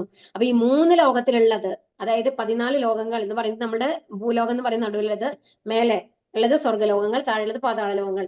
അപ്പൊ ഈ 14 ലോകങ്ങളിലുള്ള ഏത് ആൾക്കാരുടെ കാര്യങ്ങളും എന്റെ ഉള്ളിലും ആരുണ്ട്? ഭഗവാനുണ്ട് എന്നാണ് പറയുന്നത്. അതാണ് പറയുന്നത്, നമ്മള് എല്ലാം അറിയുന്ന ക്ഷേത്രജ്ഞൻ ഭഗവാനാണെന്ന് പറഞ്ഞു അല്ലെ. യസ്മാക്ഷരമതീതോഹം അക്ഷരാദപി ചോത്തമക അതോസ്മീ ലോകേ വേദേച്ച പ്രതിത പുരുഷോത്തമക. ഞാൻ ഇന്ദ്രിയാതീതനും ക്ഷരങ്ങൾക്കും അക്ഷരങ്ങൾക്കും അതീതനും സർവശ്രേഷ്ഠനുമായതുകൊണ്ട് ലോകരും വേദങ്ങളും എന്നെ പുരുഷോത്തമൻ എന്ന് പുകഴ്ത്തുന്നു. പുരുഷോത്തമ യോഗമാണ്. എന്താണ് പുരുഷോത്തമം എന്ന് പറയാൻ കാരണം? ഭഗവാൻ എന്ന് പറയുന്നത് ഇവിടെ ഇന്ദ്രിയങ്ങൾക്ക് അതീതനാണ്, ഇന്ദ്രിയങ്ങളുടെ നാഥനാണ് അല്ലെ. അപ്പോൾ ക്ഷരങ്ങൾക്കും അക്ഷരങ്ങൾക്കും അതീതനുമാണ്. അതായത് ക്ഷരങ്ങൾക്കും അക്ഷരങ്ങൾക്കും അതീതൻ എന്ന് പറഞ്ഞാൽ എന്താണ്? ക്ഷരം എന്ന് പറയുന്നത് നമ്മുടെ ഭൗതിക പ്രകൃതി, അക്ഷരങ്ങൾ എന്ന് പറയുന്നതാണ് ഇപ്പൊ മുക്താത്മ അല്ലെങ്കിൽ സിദ്ധന്മാരാണ് ഈ ലോകത്തിലുള്ള ആൾക്കാർ എന്ന് പറഞ്ഞില്ലേ, അവർക്കും മേലെയാണ്. അവരെയും സൃഷ്ടിച്ചുള്ളതാരാണ്? ഭഗവാനാണ് അല്ലെ. അപ്പൊ അവർക്കും അതീതനാണ് ഭഗവാൻ. അപ്പൊ ഭഗവാനെ അക്ഷരം എന്നും പറയാൻ പറ്റില്ല, ക്ഷരം എന്നും പറയാൻ പറ്റില്ല എന്നാണ് പറയുന്നത്. ക്ഷരം എന്ന് പറയുന്നത് എന്താണ്? നശിക്കുന്നത്. നശിക്കാത്തതാണ് സിദ്ധാത്മാക്കൾ, അല്ലാതെ മുക്താത്മാക്കൾ എന്ന് പറയുന്നത്. അവരിലും നിത്യസിദ്ധ അല്ലെങ്കിൽ നിത്യ ബദ്ധ എന്നാണ് പറയുക. അപ്പോ അവർക്കും മേലെയാണ് ആര്? ഭഗവാൻ. അപ്പൊ ഭഗവാനെ നിത്യസിദ്ധ എന്നും നമുക്ക് പറയാൻ പറ്റില്ല, അതിന് മേലെയാണ് എന്നാണ് പറയുന്നത്. സർവശ്രേഷ്ഠനാണ്. അതുകൊണ്ടാണ് എന്തെന്ന് പറയുന്നത്? ഭഗവാനെ പുരുഷോത്തമൻ എന്ന് വാഴ്ത്തുന്നത്. യോ മാമേവാമ സമ്മൂഢോ ജാനാതി പുരുഷോത്തമം സർവവിദ്ഭജതീമാം സർവഭാവേന ഭാരത. എന്നെ പരമദിവ്യോത്തമ പുരുഷനായ ഭഗവാൻ എന്ന നിസ്സംശയം അറിയുന്നവർ എല്ലാം അറിയുന്നവരാണ് ഹേ ഭാരത. അതുകൊണ്ട് അവർ എന്റെ ഭക്തി സേവനത്തിൽ പൂർണ്ണമായും മുഴുകുന്നു. അപ്പൊ ഇവിടെ എന്താ പറയുന്നത്? അപ്പൊ ഈ ഭഗവാന്റെ എല്ലാ ഗുണങ്ങളും അറിയുമ്പോൾ, എല്ലാ ഭഗവാനിൽ നിന്നാണ് വരുന്നത്, പുരുഷോത്തമനാണ് ഭഗവാൻ എന്ന് അറിഞ്ഞു കഴിയുമ്പോൾ എന്താ ഉണ്ടാവുക? നമ്മൾ പിന്നെ അറിഞ്ഞു കഴിഞ്ഞാൽ നമ്മൾ എന്താ ചെയ്യുക? അപ്പൊ നമ്മൾക്കറിയാം, നമ്മൾ ശരിക്കുള്ളത് നമ്മുടെ ശാശ്വതാംശമാണ്. അപ്പൊ നമ്മളുടെ ആ ഗുണങ്ങളിലേക്ക് നമ്മളെ കെട്ടിവിട്ട ആ കയറിനെ ആരെങ്കിലും 3 കയറും വലിച്ചുകൊണ്ട് നടക്കാനായിട്ട് ഇഷ്ടപ്പെടുമോ? എപ്പോഴും ശരിക്കും നമ്മളുടെ കയർ നമ്മൾക്ക് പ്രത്യക്ഷമായിട്ട് നമ്മൾ കാണുന്നുണ്ടെങ്കിൽ നമ്മൾ എപ്പോഴോ മുറിച്ച് കളയാൻ നോക്കിയിട്ടുണ്ടാവും അല്ലെ. പക്ഷെ നമ്മൾക്ക് അറിയുന്നില്ല നമ്മൾ 3 കയറുകൾ കൊണ്ട് ബന്ധിക്കപ്പെട്ടിരിക്കുകയാണ് എന്നുള്ളത്, ഈ 3 പ്രകൃതി ഗുണങ്ങൾ കൊണ്ട്. അതുകൊണ്ടാണ് നമ്മൾ അതിൽ മുഴുകുന്നത്. അപ്പൊ ഇപ്പൊ നമ്മൾ അറിഞ്ഞു കഴിഞ്ഞു നമ്മൾ എന്താണ്, ഈ 3 പ്രകൃതി ഗുണങ്ങളാണ് നമ്മളെ ഇവിടെ ബന്ധിച്ചിട്ടുള്ളത്. ഇത് മുറിച്ചു കളഞ്ഞാൽ പരമാനന്ദമായിട്ടുള്ള ശാശ്വത ധാമത്തേക്ക് നമുക്ക് പോവാം എന്നുള്ളത് നമ്മളിപ്പോ അറിഞ്ഞു കഴിയുമ്പോൾ നമ്മൾ എന്ത് ചെയ്യും? തീർച്ചയായിട്ടും ഭക്തിയുത സേവനങ്ങളിൽ പൂർണ്ണമായിട്ട് മുഴുകും അല്ലെ. അപ്പൊ അങ്ങനെ അറിയുന്ന ആൾക്കാര് എപ്പോഴും ഭക്തിയുത സേവനങ്ങളിൽ മുഴുകിയിരിക്കും എന്നുള്ളതാണ് ഇവിടെ പറയുന്നത്. ഇത് ഈ ഗുഹ്യതമം ശാസ്ത്രം ഇതമുക്തം മയാനക ഏതത് ബുദ്ധ ബുദ്ധിമാൻ സ്യാത് കൃതകൃത്യശ്ച ഭാരത. ഹേ പാപരഹിത. ഇവിടെ അർജുനനെ പാപരഹിത എന്നാണ് വിളിക്കണമെന്ന് ആലോചിച്ച് നോക്കൂ. അപ്പൊ ഭഗവാൻ, അപ്പൊ ഇതിൽ നിന്ന് നമുക്ക് അറിയാൻ നിന്ന് അർജുനൻ പാപവിമുക്തനാണ്, ശുദ്ധഭക്തനാണ് എന്നുള്ളത്. ഈ ജ്ഞാനം വേദഗ്രന്ഥങ്ങളിലെ അതിരഹസ്യമായ ഭാഗമാണ്. ഇതറിയുന്നവർ ബുദ്ധിശാലികളാവും, ഇവരുടെ പ്രയത്നങ്ങൾക്ക് പൂർണ്ണത കൈവരും. അപ്പൊ ഇതറിഞ്ഞു കഴിഞ്ഞിട്ട് ഭക്തിയുത സേവനങ്ങൾ നമ്മൾ ചെയ്യുന്ന ഒരാള് തീർച്ചയായും ബുദ്ധിശാലിയാണ്. കാരണം അയാൾ ബുദ്ധി വിയോജനം എന്താ തീരുമാനിക്കുന്നത്? ഇവിടെ നമ്മൾ രക്ഷപ്പെട്ട് ഭഗവത്ധാമത്തിലേക്ക് പോകാൻ തീരുമാനിക്കുകയാണ് അല്ലെ. അപ്പൊ അങ്ങനെ ചെയ്യുന്ന പ്രയത്നങ്ങൾക്ക് തീർച്ചയായിട്ടും പൂർണ്ണത വരും എന്ന് പറയുന്നത് എന്താണ്? ഭഗവാന്റെ അടുത്ത് പോകാനായിട്ട് സാധിക്കും. പരമപുരുഷന്റെ ഈ തത്വശാസ്ത്രം പഠിച്ചറിഞ്ഞ് ഭഗവത് സേവന നിരതരാകുന്നവർക്ക് ഭൗതിക പ്രകൃതിയുടെ ത്രിഗുണങ്ങളുടെ ബാധയിൽ നിന്ന് ഒഴിയാം. ആധ്യാത്മികമായ ഒരു ജ്ഞാനത്തിന്റെ പ്രക്രിയയാണ് ഭക്തിപൂർവകമായ ഭഗവത് സേവനം. അത് നടത്തുന്നതിനടുത്ത് ഭൗതിക മാലിന്യം നിലനിൽക്കുകയില്ല. ഭഗവത് സേവനവും ഭഗവാനും ആധ്യാത്മികമായതുകൊണ്ട് ഒന്ന് തന്നെ. ഇതാണ് നമ്മൾ ശ്രദ്ധിക്കേണ്ടത്. ഭഗവത് സേവനം എന്ന് പറയുന്നത് ഭഗവാനും ഒന്ന് തന്നെയാണ്. അപ്പൊ ഹരേകൃഷ്ണ മന്ത്രം നമ്മൾ ജപിക്കുമ്പോൾ അന്തരംഗ ശക്തിയാണ് പ്രവർത്തിക്കുന്നത്. രാധാറാണിയുടെ കരുണയുണ്ടെങ്കിൽ മാത്രമാണ് നമ്മൾക്ക് ഭഗവത് നാമം ജപിക്കാൻ. ഇപ്പൊ നമ്മൾ നഗരന്റെ കാര്യത്തിൽ പറഞ്ഞൂലേ, രാമ രാമ എന്ന് ജപിക്കാൻ പറ്റാത്ത കാരണം കൊണ്ടാണ് മരാ എന്ന് ജപിക്കാൻ പറഞ്ഞത്. ആലോചിച്ച് നോക്കിക്കോളൂ. അപ്പൊ ഭഗവാന്റെ അന്തരംഗ ശക്തിയിലാണ് ഭക്തിയുടെ സേവനം നടക്കുന്നത്. ബുദ്ധിമാനും വിശുദ്ധമാനുമായ ഈ ഏതൊരാളും കൃഷ്ണാവബോധം ഉൾക്കൊള്ളുകയും ഭഗവത് സേവനം അനുഷ്ഠിക്കുകയും വേണം. കൃഷ്ണനെ മനസ്സിലാക്കി ഭക്തിയുടെ സേവനത്തിൽ ഏർപ്പെടാത്തിടത്തോളം കാലം സാമാന്യ ദൃഷ്ടിയ ബുദ്ധിമാനായിരുന്നാലും അയാളെ ആ നിലയ്ക്ക് അംഗീകരിക്കാൻ വയ്യ. അപ്പൊ എന്താണ്? എത്ര ബുദ്ധിയുള്ള ആളാണെങ്കിലും, എത്ര ഭൗതിക ലെവലില് വലിയ നിലയിൽ ഇരുന്നു കഴിഞ്ഞാലും ഭക്തിയുത സേവനം ചെയ്യാത്ത ആൾക്കാരെന്ന് പറയുന്നത് വിഡ്ഢികളാണ് എന്നാണ് പറയുന്നത്. കാരണം വീണ്ടും ഈ ജയിലിൽ തന്നെ, ഭൗതിക ലോകത്തിൽ തന്നെ അവർ അടഞ്ഞു കിടക്കണം. അവർക്ക് അതിൽ നിന്ന് ഒരു മോചനം ലഭിക്കില്ല. അതുകൊണ്ടാണ് അയാളെ അംഗീകരിക്കാൻ സാധിക്കില്ല എന്ന് പറയുന്നത്. ഇവിടെ കുചേലന്റെ കഥയാണ്, നമ്മൾ പറഞ്ഞ കഥയാണല്ലേ. അപ്പൊ കുചേലൻ എന്താണ്? എത്ര ദരിദ്രനായിട്ടുള്ള ബ്രാഹ്മണനായിരുന്നു അല്ലെ. എന്നിട്ടും ഭഗവാന്റെ അടുത്ത് ചെന്ന് ഒന്നും ചോദിച്ചില്ല അല്ലെ, അവില് കൊണ്ടുപോയിട്ട്. എന്നിട്ട് അവില് കൊടുക്കാനും കൂടി മടിയായിരുന്നു. എന്നിട്ട് പിടിച്ചു വാങ്ങാണ് ചെയ്യുന്നത് ഭഗവാൻ. അപ്പൊ എന്നിട്ട് എന്താണ് പറയുന്നത്? ഭഗവാൻ എന്താ ചെയ്തത്? ആലിംഗനം ചെയ്തു, ശുശ്രൂഷിച്ചു. അപ്പൊ ഭഗവാൻ എന്താണ് നോക്കുന്നത്? ഭഗവാൻ ഒന്നും നമ്മളിൽ നിന്ന് പ്രതീക്ഷിക്കുന്നില്ല എന്ന് ആദ്യം തന്നെ മനസ്സിലാക്കണം. ഭഗവാൻ എന്താ വേണ്ടത്? സ്നേഹത്തോടു കൂടി ഭഗവാനെ അറിയണം, ബഹുമാനത്തോടു കൂടി ഭഗവാന്റെ അടുത്ത് ചെല്ലണം. എന്തെങ്കിലും ഭഗവാന് വേണ്ടി ഇതാ എന്ന് പറഞ്ഞിട്ട് നമ്മൾ കൊടുക്കണം, ഭഗവാന് വേണ്ടി നേദിക്കണം. ഇതൊക്കെ ഭഗവാൻ ആഗ്രഹമുള്ളൂ. ഒരുപാട് വലിയ വലിയ കാര്യങ്ങളൊന്നും ചെയ്യണം നമ്മൾ പറയില്ല. എപ്പോഴും ഭഗവാന്റെ സ്മരണ നമ്മുടെ ഉള്ളിൽ ഉണ്ടാവണം എന്നുള്ളതാണ് ഭഗവാന്റെ ആഗ്രഹം. അത് മാത്രമാണ് ഭഗവാൻ നമ്മളിൽ നിന്ന് പ്രതീക്ഷിക്കുന്നത്. അതിന് മേലെ ഒന്നും പ്രതീക്ഷിക്കുന്നില്ല. ഹരേ കൃഷ്ണ കൃഷ്ണ കൃഷ്ണ ഹരേ ഹരേ, ഹരേ രാമ രാമ രാമ ഹരേ ഹരേ. ഹരേ കൃഷ്ണ. ഹരേ കൃഷ്ണ.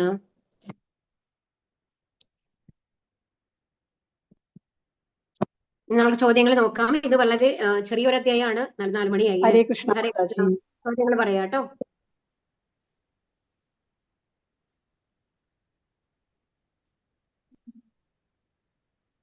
എന്താണ് ചോദ്യങ്ങള്? വേദപഠനത്തിന്റെ ഉദ്ദേശം എന്താണ്? എന്താണ് വേദപഠനത്തിന്റെ ഉദ്ദേശം? ഭഗവാനെ പറ്റി അറിയുക അല്ലേ? ഇനി അടുത്തത് ക്വസ്റ്റ്യൻ എന്താണ്?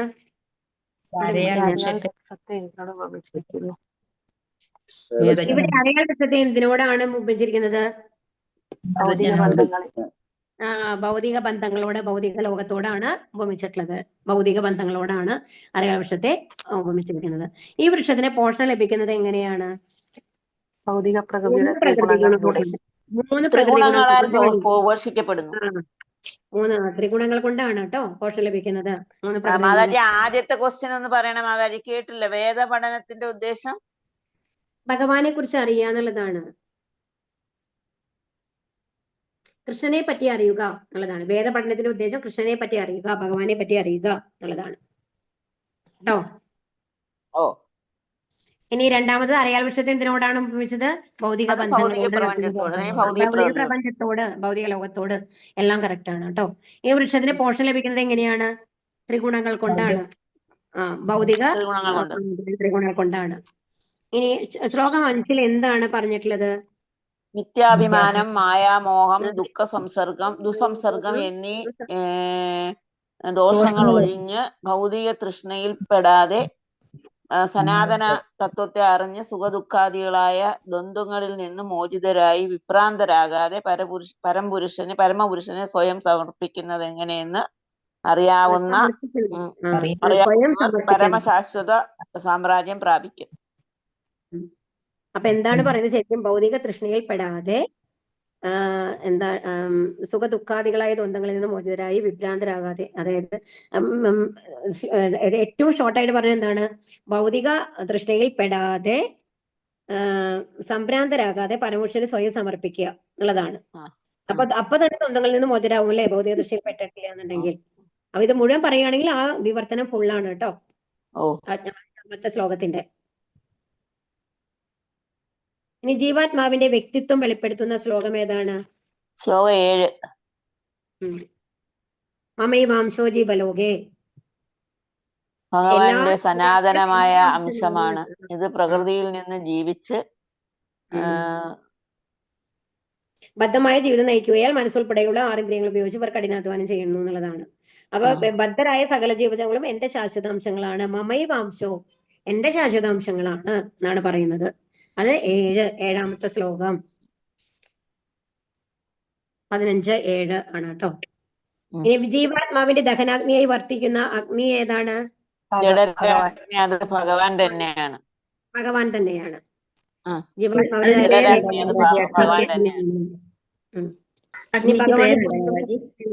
ജഡരാഗ്നി എന്ന് പറഞ്ഞിട്ടുണ്ട് അതിനകത്ത്.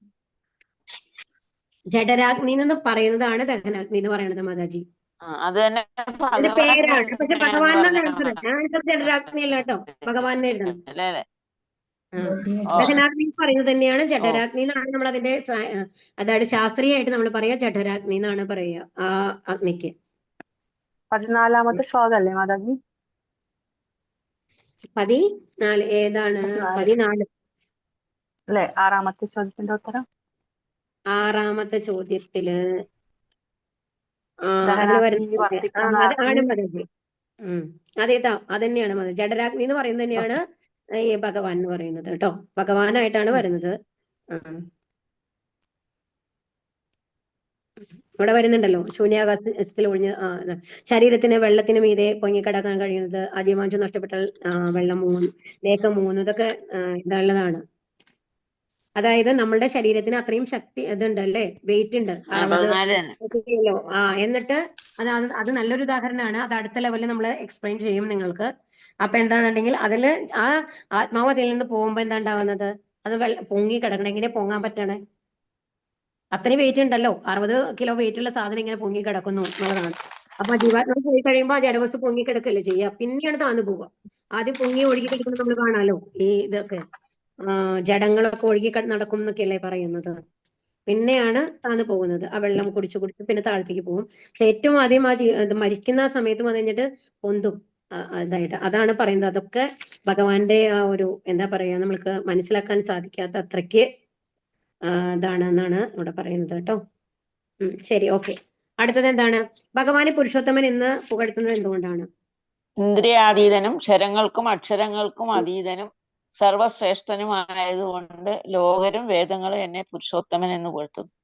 18ാമത്തെ ശ്ലോകമാണ്. ഇന്ദ്രിയാതീതനും ക്ഷരങ്ങൾക്കും അക്ഷരങ്ങൾക്കും അതീതനും സർവശ്രേഷ്ഠനുമായതുകൊണ്ടാണ് ലോകങ്ങളും വേദങ്ങളും ഭഗവാനെ പുരുഷോത്തമൻ എന്ന് പുകഴ്ത്തുന്നത്. ഇന്ദ്രിയാതീതനാണ്, ക്ഷരങ്ങൾക്കും അക്ഷരങ്ങൾക്കും അതീതനാണ്, സർവശ്രേഷ്ഠനുമാണ്. അതുകൊണ്ടാണ് ലോകരും വേദങ്ങളും പുരുഷോത്തമൻ എന്ന് പുകഴ്ത്തുന്നത്. ഇത്രയേ ഉള്ളൂ. ഹരേ കൃഷ്ണ. ഇനി എന്തെങ്കിലും ചോദ്യങ്ങളുണ്ടോ, ഡൗട്ട് ഉണ്ടോ? പറഞ്ഞോളൂ എന്തെങ്കിലും.